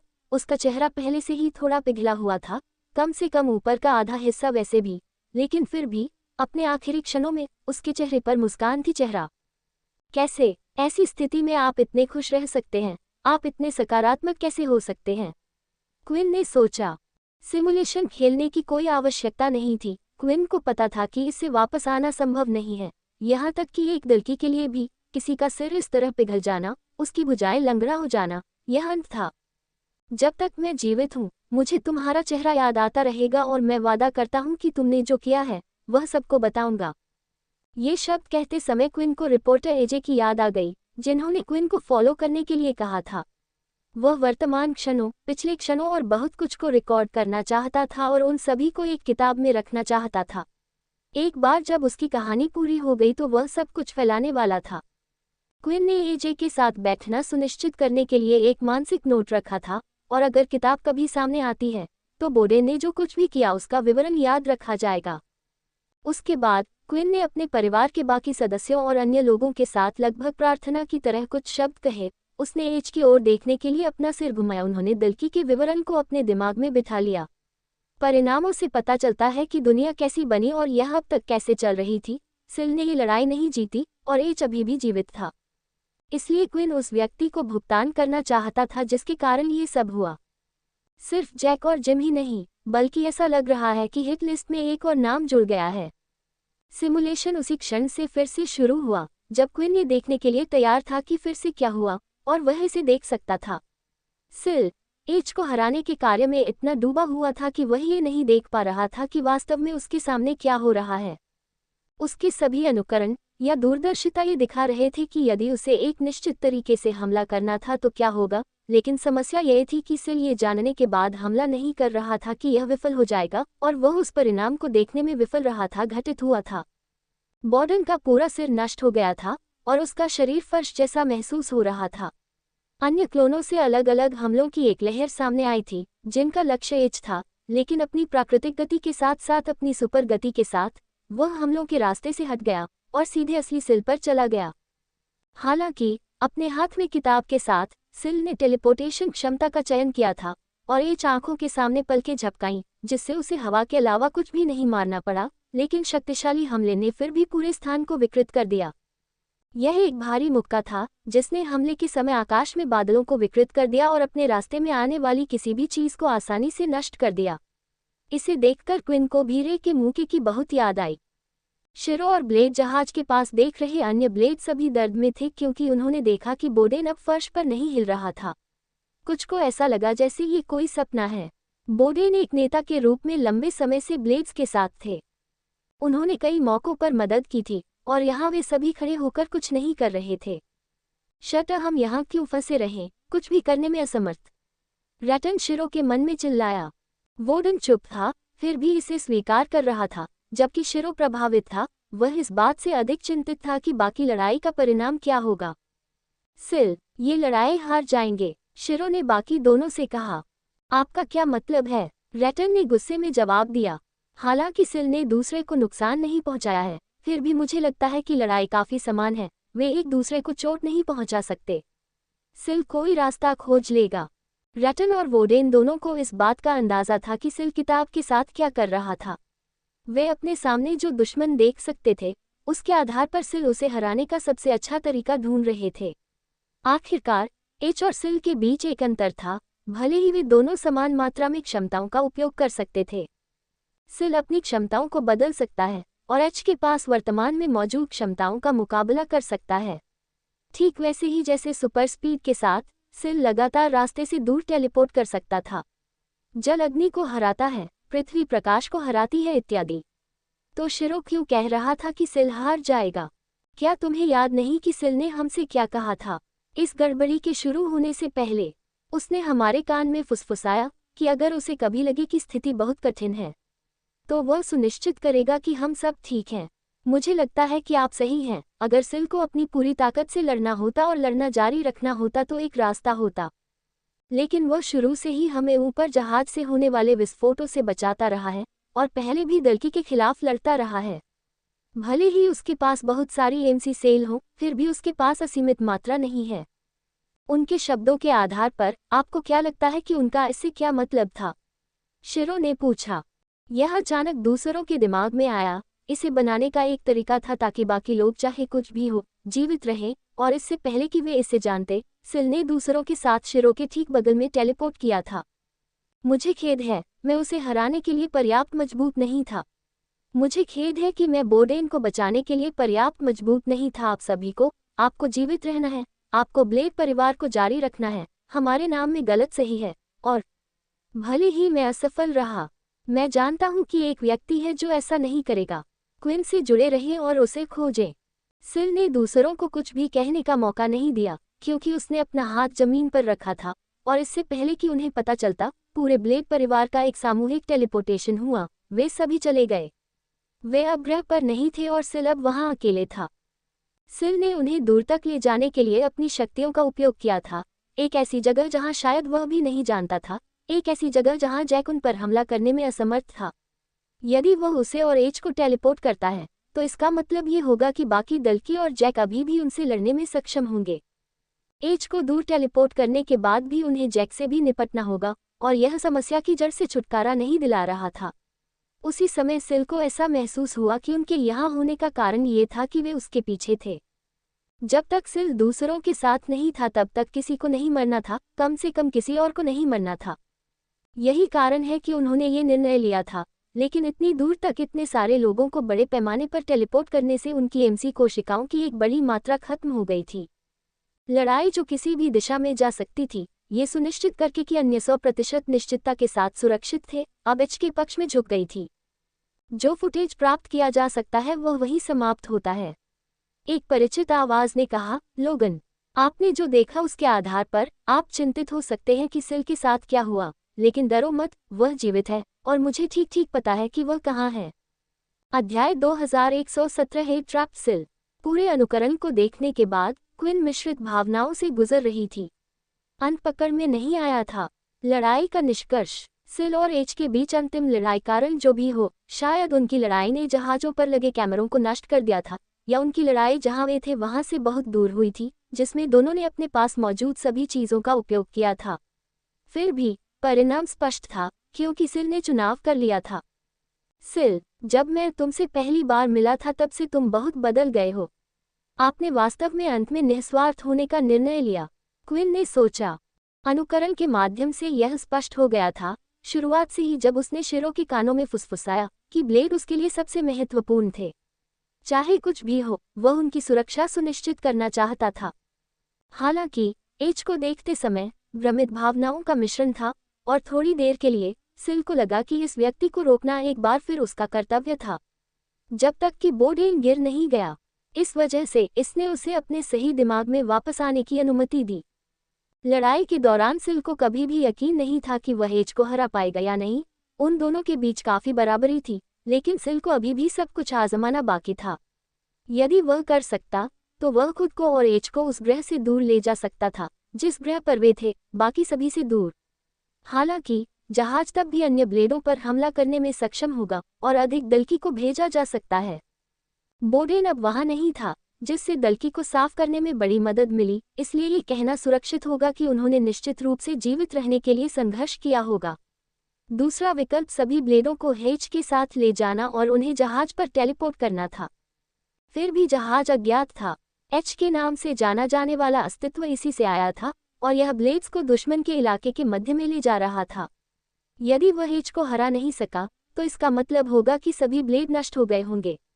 इसलिए यह सुनिश्चित करने का एकमात्र तरीका कि ब्लेड जीवित रहे, वही करना था जो उसने किया था, लेकिन यह एक बलिदान के साथ आया था, युद्ध हारने का बलिदान। मुझे लगता है उसी स्थिति में मैंने भी वही किया होता, क्विन ने मन ही मन सोचा, जब वह लोगान को जो कहना था उसे सुनने के लिए आगे बढ़ा। उनके चारों ओर का अनुकरण फीका पड़ गया था, और वे फिर से बड़े सफेद कमरे में थे। अब वे सभी लोगन की प्रयोगशाला में उसका वीडियो देख रहे थे, ठीक वैसे ही जैसे वह मूल संदेश में था। उन्होंने कहा कि सिल अभी भी जीवित है, जिसका मतलब है कि कम से कम अभी भी उसकी मदद करने का एक तरीका है। क्विन ने सोचा, लेकिन इससे उन्हें परेशानी जरूर हुई कि वे इतने बड़े खतरे को जीवित क्यों रखेंगे। विंसेंट और मैंने जो उपकरण जिम और जैक के लिए बनाया था, उसने जितना हमने सोचा था उससे कहीं अधिक समस्याएं पैदा कर दी। हेंसिल को जीवित रखने का कारण यह है कि उसे उसी उपकरण में उपयोग किया जा सके। ब्लेड की क्षमता किसी भी इंसान की शक्तियों की नकल करने की अनुमति देती है, और ऐसा लगता है कि उसकी शक्ति भगवान की हत्यारों की क्षमताओं तक सीमित नहीं है। सिल के पराजित होने के बाद उसे डिवाइस में रखा गया था, एक बिंदु जिसका मैंने पहले उल्लेख नहीं किया था, क्योंकि उस समय यह महत्वपूर्ण नहीं था, उसे कहने की आवश्यकता है। डिवाइस में जाने से यह उपयोगकर्ता के लिए बेकार हो जाता है। डिवाइस को एक निश्चित तरीके से उपयोग करने के लिए सभी एमसी कोशिकाओं को शरीर से बाहर निकाल दिया जाता है। मेरा मानना है कि सिल को तुरंत इस उपकरण में डाल दिया गया था, उसे वापस लड़ने का दूसरा मौका नहीं दिया गया। जिसे मलिक के नाम से जाना जाता है, उसने सिल को अपनी क्षमता की नकल करने की अनुमति दी, और उसके बाद डिवाइस के साथ जब भी उन्हें सभी की यादों को बड़े पैमाने पर बदलने की आवश्यकता होती, तो उन्होंने ऐसा करने के लिए सिल का उपयोग किया। वे ऐसा कैसे करते हैं, मुझे यकीन नहीं है। मुझे संदेह है कि उन्होंने सिल की यादें बदल दी होंगी क्योंकि वे उससे डरते हैं। अगर उसे कभी सच्चाई का पता लगाना होता, तो वह बस सब कुछ वापस उसी तरह कर सकता था जैसा वह खुद था। इसलिए उनके लिए यह बेहतर है कि उसे कैद में रखा जाए और डिवाइस में बंद रखा जाए, उसकी एमसी कोशिकाओं को लगातार बाहर निकाला जाए, ताकि केवल जरूरत पड़ने पर ही इस्तेमाल किया जा सके। वास्तव में वे उसे अपने आदेश के अनुसार क्षमता का उपयोग करने के लिए कैसे प्रेरित करते हैं, मैं नहीं जानता। जरूर क्विन के दिमाग में थके हुए सिल की एक छवि दिखाई दी। इससे उसका खून खौल रहा था। वह जो केवल मानव जाति के लिए अच्छा कर रहा था, उनकी रक्षा करने और उनकी मदद करने की कोशिश कर रहा था। उसने अच्छा जीवन नहीं जिया था और अब वह हर पल आहत हो रहा था और अपनी इच्छा के विरुद्ध काम कर रहा था। हालांकि मुझे पता है कि वह इस समय कहाँ है। मैंने ये जानकारी एकत्र की है और आप जो सुनने जा रहे हैं वह आपको आश्चर्यचकित कर सकता है। फिलहाल जैक और जिम के बीच वे 10 मापो क्रूज चलाते हैं। ये सभी अन्य ग्रहों के अपने सहयोगियों से भरे हुए हैं, साथ ही दल की क्षमताओं और पिशाचों से भी भरे हुए हैं। 2 मुख्य मापो क्रूज लाइनें हैं जिनका उपयोग विशेष रूप से जिम और जैक द्वारा किया जाता है। जहां तक मैं समझ पाया हूं, ऐसा प्रतीत होता है कि उन दोनों के बीच थोड़ा तनाव है, इसलिए वे अब एक साथ यात्रा नहीं करते हैं। लेकिन उन्होंने एक तरह की प्रणाली स्थापित की है, जब एक के पास सिल होता है तो दूसरे के पास मलिक होता है। जब भी वे व्यापक दायरे में शक्ति का उपयोग करना चाहते हैं तो दोनों को एक साथ लाना होगा, चाहे किसी भी कारण से। फिलहाल इस वीडियो को रिकॉर्ड करते समय जैक ने सिल को अपने मापो क्रूज जहाज पर कैद कर लिया है। मुझे संदेह है कि यह जल्द ही बदल जाएगा, क्योंकि उनके पास क्षमता का दोबारा उपयोग करने का कोई कारण नहीं है, कम से कम निकट भविष्य में तो नहीं। चूंकि क्विन को नहीं पता था कि मलिक कैसा दिखता है, वह निश्चित था कि वह जिम के साथ था या नहीं। वह जानता था कि जब वे नामरिक ग्रह पर थे तो रे उसके साथ था, लेकिन इस बात की अच्छी संभावना थी कि वह क्रूज जहाज पर भी हो सकता था। अभी के लिए यह मान लेना सबसे अच्छा होगा कि मलिक अभी भी जिम के साथ था और सिल जैक के साथ था, लेकिन उसे कैसे पता चलेगा कि जैक कहाँ था और वह किस क्रूज जहाज पर था? क्या क्विन को उनमें से हर एक को एक एक करके नष्ट करने का प्रयास करना होगा? सिल उनके लिए बहुत महत्वपूर्ण है क्विन, इसलिए तुम्हें उसके बारे में चिंता करने की जरूरत नहीं है। हमारे पास इसके लिए समय है, लोगन ने समझाना जारी रखा। आप देखते हैं, हालांकि सिमुलेशन में हम एज को ब्लेड क्षमता का उपयोग करते हुए देखते हैं। मुझे संदेह है कि सिल की तरह एज जो क्षमताएं कॉपी कर सकता है वह अन्य दल्की तक ही सीमित हैं, जिसका अर्थ है वह केवल उन क्षमताओं का उपयोग कर सकता है जो जैक से चुराई गई है और अन्य दाल्की में डाल दी गई है। मलिक उनका अपना व्यक्ति है और किसी को उनकी क्षमता लेने और उसे दल्की में डालने के लिए राजी करना एक कठिन काम है, अन्यथा वे इस सब के लिए केवल एच का उपयोग करेंगे। मैं आपको यह इसलिए बता रहा हूँ क्योंकि मैंने आपके बारे में जो शोध किया है उसके आधार पर संभावना है कि आप आगे बढ़ेंगे और सिल को बचाने के लिए जैक पर हमला करने का प्रयास करेंगे, लेकिन यह एक बुरा विचार है। क्रूज जहाज बेहद खतरनाक हैं। वे विभिन्न नस्लों के लोगों से भरे हुए हैं। किसी तरह जिम और जैक उनके साथ किसी प्रकार का समझौता करने में कामयाब रहे हैं। उन्होंने पूरे ब्रह्मांड में और अधिक हमलों की योजना बनाई है और अधिक कैदियों, दासों आदि को लेने की योजना बनाई है। ऐसा लगता है कि वे एक दूसरे के बीच प्रतिस्पर्धा से पागल हो गए हैं। उसके शीर्ष पर प्रत्येक क्रूज जहाज दल्की से भरा हुआ है। दल्की में पिछले युद्ध की तुलना में अधिक स्पाइक्स हैं और उनकी संख्या उनकी तुलना में लगभग 10 गुना है। आइए यह न भूलें कि उन सभी में क्षमताएं भी हैं। इसके बारे में सोचें, उनमें से कई ऐसे हैं जो स्लाइसर के समान स्तर पर हैं, लेकिन अब क्षमताओं के साथ हैं। आपकी सारी शक्ति के साथ भी यह एक असंभव कार्य होगा जब तक कि आपके पास सेना न हो। ये पहली बार नहीं था जब क्विन ने ये सुना था। जिम और जैक की रणनीति में कमजोरी यह है कि यह सिल पर निर्भर है। यदि आपको सिल मिल जाता है तो आप हर किसी की यादों को वापस वहीं बदल सकते हैं जहां वे थे। यह उसे बंधकों का उपयोग करने से रोकता है और आपकी पीठ पर कूदने वाले लोगों के एक पूरे समूह को रोकता है। तब आप उन दोनों और उनके आसपास की दल्की पर ध्यान केंद्रित कर सकते हैं। किसी भी तरह बिना मदद के भी आप दल्की का सामना कैसे करेंगे? वीडियो में हमने देखा कि ब्लेड कहीं ले जाए गए थे। इसमें कोई संदेह नहीं है कि उनमें से हर एक के मन में द्वेष है और वह आपकी मदद के लिए कुछ भी करेगा। मेरा सुझाव है कि आप उन्हें ढूंढें। एकमात्र समस्या यह है कि मुझे कोई सुराग नहीं है कि वे कहाँ हैं। इन सब के साथ मैंने आपकी यथासंभव मदद की है और मैं बस इतना कह सकता हूँ। शुभकामनाएं क्विन, और मुझे उम्मीद है कि अगली बार जब हम मिलेंगे तो मुझे आपके बारे में सब कुछ याद होगा। दोस्त। संदेश खत्म होने के बाद क्विन थोड़ा असमंजस में पड़ गया कि उसे क्या करना है। उसने उत्तर के लिए सभी की ओर देखा और फिर कमरे में सेरिल की ओर मुड़ गया। अध्याय 2118 मजबूत भागीदार। वे सभी संदेश जो मास्टर लोगन आपको देना चाहते थे अब प्राप्त हो गए हैं, सेरिल ने विनम्र भाव से कहा। लोगान ने पीछे की ओर आपकी यात्रा के लिए एक अंतरिक्ष यान भी तैयार किया है। इसमें एक एंटी ट्रैकर लगा है जो आपको पृथ्वी की रडार पर आए बिना वायुमंडल से बाहर जाने की सुविधा देगा। लंबी यात्रा के लिए आपको जो कुछ भी चाहिए वह इसमें भरा हुआ है, और यह कहना सुरक्षित है कि लोगान आपको शुभकामनाएं देता है। वे एक बड़ी सुविधा में थे जिसमें पिशाचों, मनुष्यों और अन्य लोगों के लिए भोजन था, और वे निश्चित रूप से बिना पहचाने कुछ समय तक इमारत में जीवित रह सकते थे। लेकिन अगर उन्होंने ऐसा किया तो इससे क्या हासिल होगा? छिपना, सुरक्षित रहना। ये कुछ हिस्सा था जो क्विन ने पिछले लगभग 1 साल से अपने परिवार के साथ किया था, और अंत में वे पकड़े गए थे और इसी तरह जीवन जी रहे थे। ये वह नहीं था जिसे वह जीना चाहता था। सब लोग, चलो आज दिन भर आराम करें, अपना भरपेट खाओ, चलो एक अच्छी रात की नींद लें, जबकि मैं पता लगाता हूँ कि हम क्या कर सकते हैं, क्विन ने कहा। हर कोई बहुत कुछ झेल चुका था, और अकेले अनुकरण देखना, लड़ाई के बीच में होना जैसे कि वे वहां थे, उन सभी के लिए बहुत कुछ था। इसके अलावा उनका एक बच्चा था जो अभी 1 साल का भी नहीं हुआ था, इसलिए उसे सावधान रहने की जरूरत थी कि हर कोई थका हुआ न हो।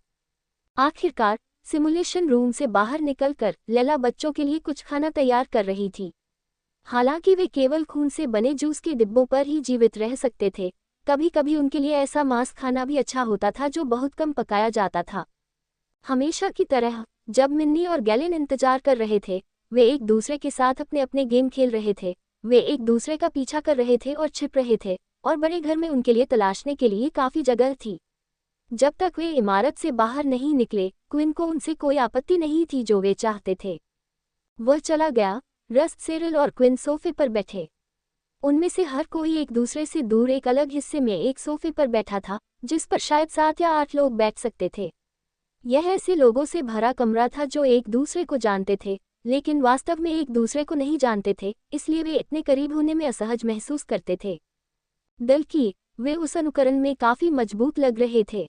रस ने आखिरकार कहा, मैंने सोचा था कि उनकी ताकत को बड़ा चढ़ाकर बताया गया है, लेकिन ऐसा प्रतीत होता है कि ऐसा नहीं है। मुझे पता है कि लोगान चाहता है कि आप ब्लेड्स ढूंढें, और हो सकता है कि वे आपको जैक और जिम के खिलाफ युद्ध छेड़ने में मदद कर सके, लेकिन आपने जो देखा उसके आधार पर क्या आपको लगता है कि आप एज को हराने के लिए काफी मजबूत हैं? रस ने पूछा। यह एक ऐसा प्रश्न था जिसके बारे में क्विन ने स्वयं सोचा था। अतीत में उसने सिल के खिलाफ लड़ाई लड़ी थी, लेकिन वह अब जितना मजबूत या बहुमुखी नहीं था। शैडो में भी सुधार हुआ था और उसने बंदूकें हासिल कर ली थी। इसके अलावा उसे सिस्टम से नवीनतम पुरस्कार मिला था, नया परिवर्तन जिसका उसे अभी परीक्षण करना था। हालांकि यह मूल रूप से सिल के विरुद्ध लड़ रहा होगा, लेकिन एक दल्की के शरीर में। मुझे नहीं लगता कि यह मुख्य समस्या है, क्विन ने कहा। अपने सभी मुकाबलों में मैंने हमेशा अपने प्रतिद्वंद्वी को हराने का एक तरीका ढूंढ लिया है, और अपने कौशल के कारण अगर मैं उन्हें नहीं हरा सकता तो मेरे पास बचने का अच्छा मौका है। क्विन उस समय शैडो लिंक के बारे में सोच रहा था। समस्या उनमें से बाकी लोगों में है। लोगान के शब्दों से, हालांकि जितने मजबूत लोग नहीं हो सकते हैं, लेकिन ऐसे बहुत से लोग हैं जो लगभग उतने ही मजबूत हैं। एज पहले सिमुलेशन की तुलना में और भी मजबूत हो सकता है। मैंने इसके बारे में बहुत सोचा, लेकिन अतीत में जब मैं ग्राहम के खिलाफ लड़ा था तो मैं जीत गया था, लेकिन अगर मैं स्लाइसर, वन हॉर्न और बाकी 5 स्पाइक्स के साथ उसके खिलाफ जाता तो मेरा मानना है कि मैं हार जाता।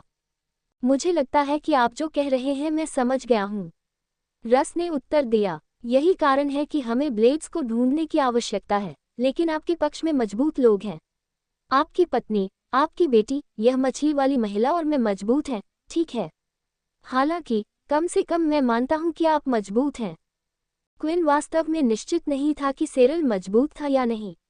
उसे बदलने के बाद उसने कभी भी उसकी नई क्षमताएं या उसकी ताकत नहीं देखी थी, और काफी समय हो गया था। अभी भी इसके बारे में सोच रहा हूं। हालांकि रस मजबूत था, क्या यह पर्याप्त था? वहां लड़ने के लिए स्वयं Jim, Jack, Peter, Chris, H और रे थे। ये इस समय उसके दिमाग की सबसे बड़ी समस्याएं थीं जिनके बारे में वह सोच सकता था, बाकी दल की या पिशाच मूल के बारे में चिंता किए बिना।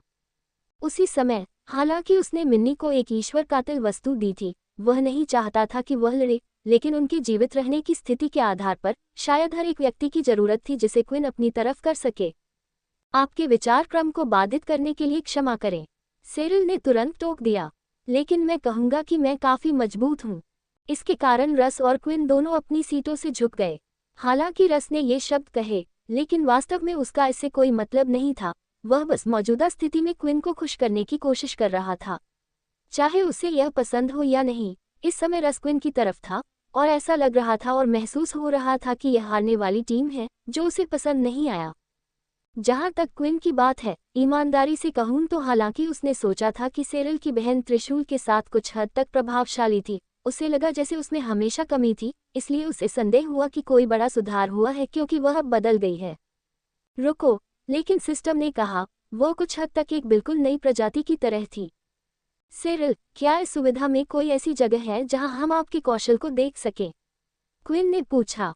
सेरिल ने सिर हिलाया। वहां एक प्रशिक्षण कक्ष है। ये काफी अच्छी तरह से बनाया गया है और सुरक्षित है क्योंकि ग्रीन परिवार अक्सर नए हथियारों का परीक्षण करने के लिए इसका उपयोग करता है।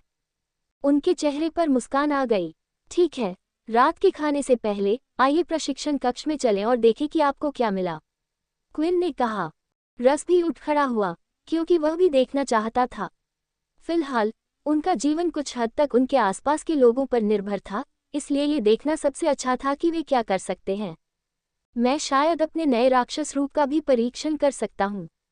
किसी भी प्रकार की लड़ाई में इसका उपयोग करने से पहले ये जानना सबसे अच्छा होगा कि यह क्या कर सकता है। लैला को हाथ हिलाकर ये बताते हुए कि वे क्या कर रहे हैं, उन्होंने वादा किया कि जब तक वह रात का खाना बनाना समाप्त कर लेगी तब तक वे काम पूरा कर लेंगे।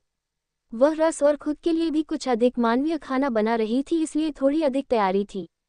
मुझे आशा है कि वे पूरी जगह को नष्ट नहीं करेंगे, लैला ने सोचा, जब उसने अपने दोनों बच्चों को देखा जो अब पूरे दिन खेलने के बाद थक गए थे, फर्श पर लेटे हुए थे और जोर जोर से सांस ले रहे थे।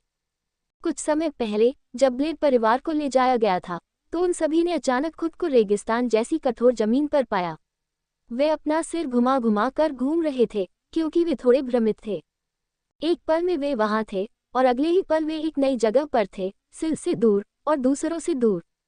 धिक्कार है सिल, शेरों के शरीर को अपने कब्जे में लेते हुए वोडन जोर जोर से चिल्लाने लगा। कैसे, वह ऐसा कुछ कैसे कर सकता है? थोड़ी देर बाद सभी को जल्द ही एहसास हुआ कि सिल ने क्या किया है। कैसे उसने अपनी शक्तियों का उपयोग उन ब्लेडों को ले जाने के लिए किया था जो अभी भी जीवित थे। वे इस पर विश्वास नहीं कर सके और वादा किया कि चाहे कुछ भी हो, अगर सिल जीवित रहा तो वे उसकी मदद करने की कोशिश करेंगे। उन्हें जल्द ही एहसास हुआ कि उनके सामने एक और समस्या थी, वही ये थी कि उन्हें कोई अंदाजा नहीं था कि वे कहाँ थे। वे सभी संचार उपकरण जो दूर तक संदेश भेज सकते थे, ब्लेड जहाज पर थे, और उनके पास जो कुछ भी था वह उस तरह से काम नहीं कर रहा था जैसा उन्होंने सोचा था। सभी लोग एक दूसरे के करीब रहें। यहाँ किसी प्रकार का जीवन होना चाहिए क्योंकि हम सभी सांस लेने में सक्षम हैं, लेकिन इस बात की अच्छी संभावना है कि यहाँ जानवर भी हो सकते हैं। शिरो ने शरीर को वापस लेते हुए और ब्लेड परिवार पर कमान संभालते हुए समझाया। कुल मिलाकर लगभग 50 जीवित बचे लोग जो ब्लेड क्षमता का उपयोग कर सकते थे मौजूद थे, और लगभग 25 लोग जिनके पास नियमित क्षमताएं थीं। ये बिना भोजन और पानी की देखभाल करने वाला एक बड़ा समूह था और वे सभी थक गए थे। ब्लेड तब तक हिलने डुलने लगे जब तक कि दूर तक उन्हें कुछ दिखाई न देने लगा। ऐसा लग रहा था जैसे कोई बड़ी झील के किनारे बैठा हो। वहां पानी है, आखिरकार हमने इसे बना लिया, ब्लेड में से एक चिल्लाया जैसे ही वे आगे बढ़े, लेकिन शिरो ने उसे रोकने के लिए अपना हाथ बढ़ा दिया। क्या आप उस व्यक्ति में कुछ अजीब नहीं देख सकते? शिरो ने पूछा। करीब से देखने पर उन्हें एहसास हुआ कि जिसे वे पीछे से देख रहे थे उसके 4 हाथ थे। अध्याय 2119 अगला गंतव्य 3 रस, क्विन और सेरिल बड़े प्रशिक्षण कक्ष के अंदर थे। उस स्थान पर झुलसने के निशान और गहरी खरोंचें थीं, जिससे स्पष्ट संकेत मिल रहे थे कि कमरे का काफी उपयोग किया गया था। परीक्षण के रूप में भी क्विन ने एक मुट्ठी बनाई और उसे दीवार से टकराकर बाहर फेंक दिया। ऐसा लगता है कि यह जगह सचमुच काफी मजबूत है। ग्रीन परिवार वास्तव में कुछ सबसे आश्चर्यजनक चीजें बनाता है, क्विन ने सोचा। बेशक क्विन ने अपनी पूरी ताकत का उपयोग नहीं किया। उसे संदेह था कि ऐसे कई कमरे थे जो उसे अंदर रख सकते थे, उन कमरों के अलावा जो विशेष रूप से उसके लिए बनाए गए थे, जैसे वह कमरा जो आकाशीय ग्रहों को फंसाने के लिए बनाया गया था। हालांकि आखिर में वह उससे बाहर निकलने में भी कामयाब हो गए थे। ठीक है, मैं प्रदर्शन होने का इंतजार कर रहा हूँ, रस ने अपनी बाह के किनारे पर अपनी उंगली थपथपाते हुए कहा। सेरिल बीच में खड़ी हो गई और फिर कुछ सेकंड के लिए अपनी आंखें बंद कर लीं। उसके बाद उसकी बाहों के चारों ओर एक तरल पदार्थ घूमता हुआ देखा गया। वे 2 सांपों की तरह लग रहे थे जो उसकी उंगलियों की नोक से शुरू होकर उसके कंधे तक चले गए थे। जिस तरह से वह बह रहा था वह पानी जैसा लग रहा था, लेकिन उसका रंग लाल था और वह रक्ताभा जैसा महसूस हो रहा था। जल्द ही उसने लाल बहते पानी के सिरे को पकड़ लिया और उसे चारों ओर घुमा दिया। यह ऐसा था जैसे उसके हाथ में 2 चाबुक थे और वह उन्हें बाहर की ओर जमीन पर मार रही थी। जब वे फर्श से टकराए तो खून की आभा का विस्फोट हुआ। ये लगभग क्विन के रक्त स्प्रे कौशल के समान था, जहां वह अपने मुट्ठी हमले के अंत में अपनी रक्त आभा का उपयोग करता था। हालांकि प्रदर्शन यही नहीं रुका। कोड़ों से भी उसके शरीर के चारों ओर अभी भी खून की आभा घूम रही थी और वह नियंत्रण में लग रही थी। फिर उसने खून जैसे पानी के कोड़ों को आगे की ओर घुमाया। इससे कई छोटी रक्त की गोलियां निकली जो अंत तक चली गईं। सभी दीवार की ओर बढ़ रहे हैं और उन पर छींटे पड़ रहे हैं। कोड़ों के साथ प्रदर्शन खत्म होने के बाद सेरिल वहां नहीं रुकी। जैसे ही उसने अपने हाथ उठाए और उसके पीछे लगभग लाल पानी की एक लहर देखी जा सकती थी और उस लहर में खून के कई त्रिशूल थे। यह मैंने जो सोचा था उससे परे है। क्विन विस्मय से उसे देख रही थी। हालांकि रक्त आभा की ताकत क्विन के समान स्तर पर नहीं थी, उसकी चाल में बहुमुखी प्रतिभा लगभग समान थी। वह अपने कौशल से रक्त नियंत्रण का जो स्तर दिखा रही थी वह लगभग वैसा ही था जैसे किसी के पास पूर्ण रक्त नियंत्रण हो, कुछ ऐसा जो पिशाच नेता भी नहीं कर सकते। मुझे लगता है कि यह काफी है, सेरिल ने टिप्पणी की। जैसा कि मैंने कहा, मुझे लगता है कि मैं काफी मजबूत हूँ। मुझे ये स्वीकार करना होगा कि यह बहुत प्रभावशाली था, रस ने जोड़ा। आप रक्त नियंत्रण इतनी अच्छी तरह कैसे कर पाते हैं? आप पिशाच नहीं बने। ठीक है, मुझे लगता है कि पिशाच गलत शब्द है, लेकिन आप इतने समय पहले नहीं बदले थे। क्या आपका कोई शिक्षक है? क्विन ने पूछा। रक्त नियंत्रण, सेरिल ने अपना हाथ उठाते हुए कहा, और पानी उसके चारों ओर घूम रहा था। मिशेल ने मुझे रक्त नियंत्रण के बारे में कुछ सिखाया, लेकिन उसने मुझे जो सिखाने की कोशिश की वह कम से कम मेरे लिए काफी कठिन था। वह समझाने लगी, हमारे लिए मरमेरियल्स, हम समुद्र के जीव हैं और हमारे पास पानी को नियंत्रित करने की एक जन्मजात क्षमता है। हम हवा से नमी भी खींच सकते हैं और पानी बना सकते हैं, जैसा कि मैं अभी कर रहा हूँ, सेरिल ने समझाया। हालांकि जब मैं वह बन गया जो मैं था और रक्त आभा का उपयोग करने की कोशिश की, जो शक्ति मेरे पास थी वह मुश्किल थी और मैंने पाया इसे नियंत्रित करना कठिन है। इसलिए इसके बजाय मैंने रक्त आभा को अपनी जल जैसी शक्तियों के साथ मिलाने का निर्णय लिया। आखिरकार हमारे शरीर में जो रक्त बहता है उसमें भी पानी का प्रतिशत अधिक होता है। अंत में ऐसा करने से मुझे अपनी नई शक्तियों को उसी तरह नियंत्रित करने की अनुमति मिली जैसे मैं अपनी जल शक्तियों को नियंत्रित करता हूँ। मरमेरियल्स को देखते समय क्विन ने हमेशा पानी को नियंत्रित करने की उनकी क्षमता को एक क्षमता की तरह पाया था, लेकिन वास्तव में ऐसा नहीं था। इसमें कोई आश्चर्य नहीं था कि सेरिल इस तरह से निकला था। ये कुछ ऐसा था जिसे वे स्वाभाविक रूप से करने में सक्षम थे। हालांकि चीजों को मिलाते समय उसे आश्चर्य हुआ कि क्या ये संभव है।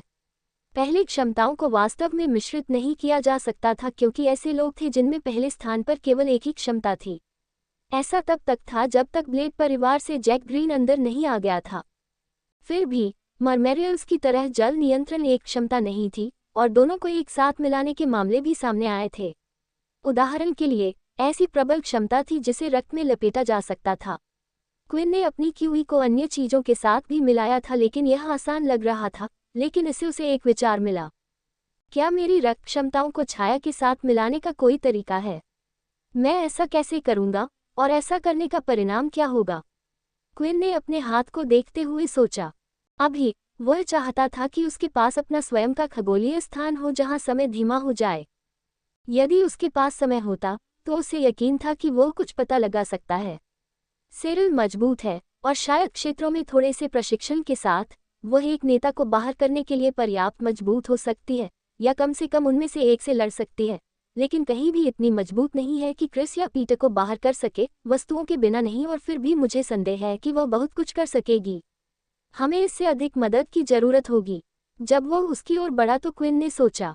सेरिल के बारे में सोचते हुए, वस्तुओं के बारे में सोचते हुए, वह कुछ समय से इस बारे में सोच रहा था, लेकिन ऐसा लग रहा था कि उसने अपना निर्णय ले लिया है। सेरिल, मुझे लगता है कि एक समूह के रूप में हमारे लिए सबसे अच्छा विकल्प एक ऐसी जगह है जहां हम जा सकते हैं और सुरक्षित महसूस कर सकते हैं। वह आपका ग्रह है। मुझे लगता है कि हमें मरमेरियल ग्रह की ओर जाना चाहिए। क्षमता के साथ साथ सिल की शक्ति में निश्चित रूप से दूरी की सीमा होनी चाहिए। एक सीमा जहां से शक्तियां काम करेगी, और उन्हें संदेह था कि यह वहां हर तरह से काम करेगी। समूह उनके प्रति शत्रुतापूर्ण नहीं था और मरमेरियल्स भी कमजोर नहीं थे अगर उनकी तुलना नियमित पिशाचों से की जाए। हालांकि एक समस्या थी, अगर मरमेरियल्स के दिव्य योंगबू ने उसे देखा, और उससे भी बड़ी बात ये थी कि वहां कैसे पहुंचा जाए। वे एक सामान्य दिशा में जा सकते हैं और देख सकते हैं कि क्या सेरिल ने कुछ भी पहचाना है, लेकिन इसके अलावा ये काफी मुश्किल होगा। मुझे यह विचार पसंद आया, मैं अपनी बहन से दोबारा मिलना चाहूंगा, सेरिल ने कहा। रुको, मुझे पता था कि यह व्यक्ति दूसरे ग्रह से था, लेकिन क्या तुम्हें पता है कि वहां कैसे पहुंचा जाए? रस ने पूछा। मेरे पास विचार है, सेरिल ने उत्तर दिया। मैं इस बेस पर बैठकर कुछ नहीं कर रहा हूँ। लोगान यहाँ बहुत सारी जानकारी संग्रहित करता है, और अपने खाली समय में मैं समय समय पर इसके माध्यम से जाता हूँ। ये वो उड़ान पथ है जहाँ से मापो क्रूज गुजरता है। रास्ता मरमेरियल ग्रह से आगे नहीं जाता है, लेकिन यह उसके पास के एक हिस्से तक जाता है। इसी तरह मैं और मेरी बहन पहली बार बच निकले थे। इसमें मुझे एक पल लगेगा, लेकिन अगर मैं इसका थोड़ा विश्लेषण करूं, अब मुझे लगता है कि मैं हमें उस स्थान के लिए निर्देशांक दे सकता हूं और हम वहां से जा सकते हैं। जब मैं अपनी बहन से मिलूंगा, अगर वह तुम्हें याद करेगी, तो यह मेरे लिए भी इस पूरी बात की पुष्टि कर देगी, सिरल ने कहा। ऐसा लग रहा था कि यह अब के लिए उनका एकमात्र विकल्प था, जबकि एक सुरक्षित ग्रह पर वे कोशिश कर सकते थे और शोध कर सकते थे कि ब्लेड कहाँ थे। क्विन ने सोचा, उन्हें इकट्ठा करने के बाद वे अगला कदम तय कर सकते हैं। अधिक शोध करने के लिए सेरिल ने कमरा छोड़ने का फैसला किया था और रस को निर्णय लेना था, सुंदर हल्की नीली त्वचा वाली लड़की के साथ रहना या क्विन के साथ रहना, और उसने अभी उसका पीछा करना जारी रखने का फैसला किया। ये ठीक है, हम रात के खाने के लिए मिलेंगे, और जब आपको जानकारी मिलेगी तो मैं अपने परिवार को खबर बताऊंगा, क्विन ने कहा। अभी एक और चीज है जिसका मुझे परीक्षण करना है, और मुझे लगता है कि यह बेहतर होगा यदि आप लोग किसी भी तरह यहाँ न हों। अध्याय 2120 क्रोधित। नामरिक ग्रह पर सफलतापूर्वक विजय प्राप्त कर ली गई थी और यह मुख्य रूप से पिशाचों के कार्यों के कारण था। एक सेकंड के लिए जब नामरिक्स ने आंतरिक लड़ाई देखी तो उन्हें लगा कि उनके पास एक मौका है। वे सभी पिशाच के प्रयासों से चिपके हुए थे क्योंकि उसने एक एक करके अपने स्वयं के प्रयासों को नष्ट कर दिया और एक ऐसी शक्ति उत्पन्न की जिसे पूरे ग्रह में महसूस किया जा सकता था। फिर भी अंत में इसका परिणाम कुछ भी नहीं निकला। नामरिक्स को पहले की तरह काम करना जारी रखने की अनुमति दी गई थी, लेकिन ग्रह पर एक नया आधार स्थापित किया गया था जहां एक सांकेतिक सेना होगी। उनकी अधिकांश प्रौद्योगिकी के साथ साथ उनके खनिज और पशु क्रिस्टल जो उनके द्वारा एकत्र किए गए थे, उन्हें सौंप दिया जाएगा। स्वयं नामरिकों के लिए वे गुलामों की तरह महसूस करते थे। जहां तक उस मुख्य व्यक्ति की बात है जो मुख्य रूप से हमले के पीछे था, जिम एनो, वह अब ग्रह पर नहीं था और इसके बजाय एक सुरक्षित प्रशिक्षण कक्ष के अंदर मापो क्रूज पर वापस आ गया था। उसके बगल में कुछ नकाबपोश थे, लेकिन वैसे नहीं जैसे पहले उसके साथ थे, और न ही रे वहां था। इसी बीच फर्श पर घायल और लहूलुहान एडवर्ड को देखा गया। वह नमरिक ग्रह पर रहने के समय से भी बदतर स्थिति में था।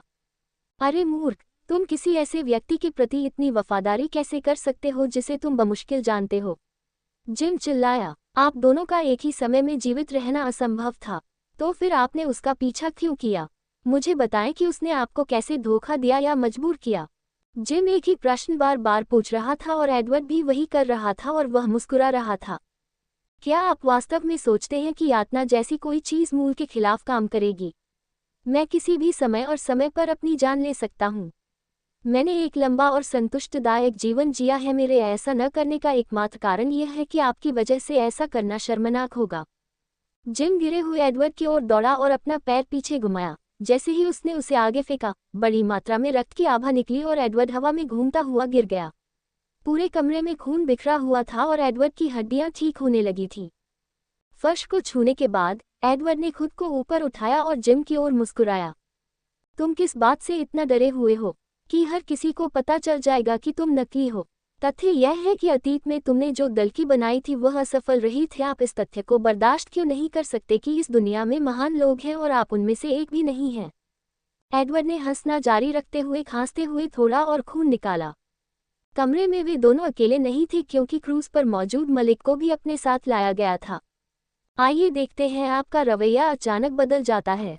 मलिक, उसकी यादें बदलो, उसे अपने प्रिय मित्र क्विन को एक दुश्मन के रूप में याद दिलाओ जिसने अतीत में उसके परिवार, उसके प्रियजनों और बहुत कुछ को मिटा दिया था, जिम ने कहा। मलिक ने जिम की ओर इस तरह देखा मानो उससे पूछ रहा हो कि क्या वह वास्तव में इस बारे में निश्चित है। मैं केवल एक स्मृति बदल रहा हूँ। इस बारे में जैक से बात करने की कोई आवश्यकता नहीं है और न ही दूसरे की शक्तियों का उपयोग करने की आवश्यकता है। मुझे पता है कि आप इतना कर सकते हैं, अब हमें इतना करना होगा। हम और अधिक ध्यान नहीं भटका सकते, हमें जो कर रहे हैं उसे जारी रखना होगा और आगे बढ़ना होगा। कुछ तो ऐसा होना चाहिए जो मुझे इस ब्रह्मांड में कहीं और स्थिर कर सके। शायद उन दिव्य ग्रहों के पास भी कोई उत्तर होगा। याद रखें, आपने मुझसे वादा किया था।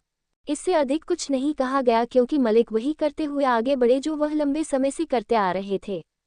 योजक चिन्ह, योजक चिन्ह। लैला ने अंततः कुछ अलग अलग भोजन बनाना समाप्त कर लिया था जो हर किसी के स्वाद के अनुरूप होंगे। उदाहरण के लिए, गैलेन के लिए मांस को पीसकर पेस्ट बना दिया गया था। हालांकि उसके 2 दांत निकले हुए थे, जो उसके 2 दांत थे, और जब वह थोड़ा मूडी होता था तो वे कभी कभी बढ़ जाते थे। फिर भी लैला को उसके लिए इस तरह से खाना बनाने में अधिक सहजता महसूस होती थी। मिन्नी के लिए, उसे थोड़ा स्वाद देने के लिए उसके कच्चे स्टेक पर खून का एक जूस का डिब्बा छिड़क दिया गया था, जबकि आसानी से खाने के लिए स्ट्रिप्स में भी काट दिया गया था। उसके और रस के लिए मुख्य रूप से मांस का व्यंजन बनाया गया था और इसे इसलिए बनाया गया था ताकि दूसरों को ऐसा महसूस न हो कि वे छूट गए हैं या वे कुछ अलग खा रहे हैं। लेकिन साथ ही उन्होंने कुछ भुने हुए आलू और सब्जियां भी खा ली, जबकि वह भी खा चुकी थी। कुछ चटनी बना रहे हैं। ठीक है, मिन्नी, जाओ अपने पिता और अन्य लोगों को बुलाओ और उन्हें बताओ कि खाना तैयार है। लैला ने आदेश दिया और उसने पहले ही सिर हिलाया।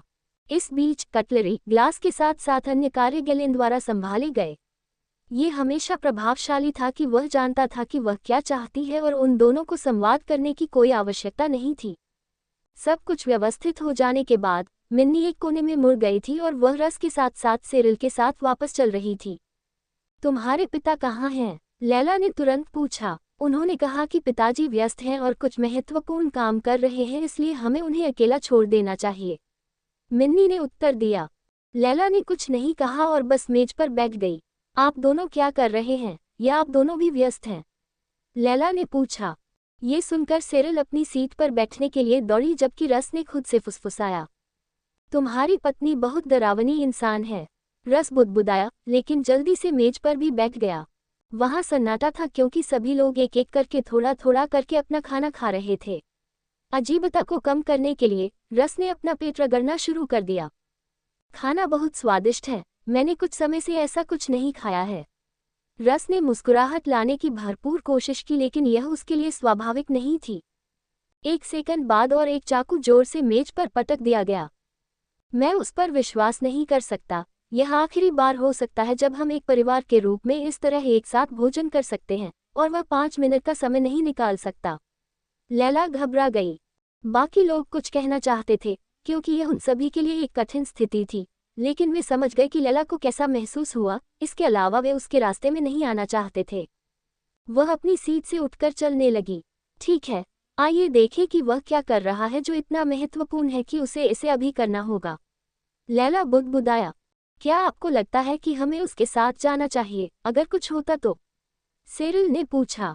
ये कुछ ऐसा है जिसे उन दोनों को समझने की जरूरत है। हम में से किसी को भी इसमें शामिल होने की कोई आवश्यकता नहीं है। रस ने एक और चुटकी ली। लेकिन मैं झूठ नहीं बोल रहा था, ये वास्तव में अच्छा है।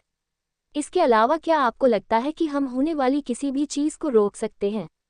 और ठीक है, मैं भूल गया था कि आप उसे इतनी अच्छी तरह से नहीं जानते हैं, लेकिन भले ही लैला खुद एक राक्षस बन गई हो, मुझे संदेह है कि वह उसके साथ कुछ भी कर सकती है। लैला उस कमरे में तेजी से जा रही थी जहां क्विन थी और उसे जल्द ही कुछ अजीब लगा। गहरे लाल कोहरे में भावनाएं दालान को ढांकती हुई देखी जा सकती थी। इस धुंध में भावनाएं कुछ ऐसी थीं जिन्हें उसने पहले कभी अनुभव नहीं किया था। शक्ति अलग अलग महसूस हुई। पिशाचों को कैसा महसूस हुआ, इसका संकेत मिला, लेकिन साथ ही इस दुनिया से लगभग बाहर की चीज भी महसूस हुई। उसका जो गुस्सा था वह खत्म होने लगा था और आखिरकार वह कमरे में पहुंच गई थी। बाहर खड़ा था, अजीब सी गर्मी थी और दरवाजे का एक हिस्सा लगभग पिघला हुआ लग रहा था। लैला के पास सामान्य रूप से दरवाज़ा खोलने का कोई रास्ता नहीं था और लावा जैसा दिखने वाला अजीब गाढ़ा लाल पदार्थ जहां दरवाज़ा पिघल गया था, उसे छूने से वह थोड़ा डर रही थी। अपनी टेलीकिनेसिस शक्ति का उपयोग करके उसने टूटे हुए दरवाजे को धक्का दिया और कमरे में चली गई। कमरे में चारों तरफ दरवाजे जैसा ही दृश्य था। निशान एक के ऊपर एक ढके हुए थे और जगह जगह अजीब लाल कीचड़ दिखाई दे रहा था। कमरा पहले की तरह पहचान में नहीं आ रहा था और जल्द ही उसकी नज़र क्विन पर पड़ी जो वहां फर्श पर लेटी हुई थी। क्विन, लैला चिल्लाई, ये देखने के लिए दौड़ी कि क्या वह ठीक है। उसका दिल धड़क रहा था लेकिन उसकी आंखें अभी भी बंद थीं। बहुत दूर नहीं, पीछे से कुछ कदमों की आवाज़ सुनी जा सकती थी। आपने क्या किया? रस ने पूछा। क्या मम्मी ने डैडी को मार डाला? मिन्नी रोने लगी।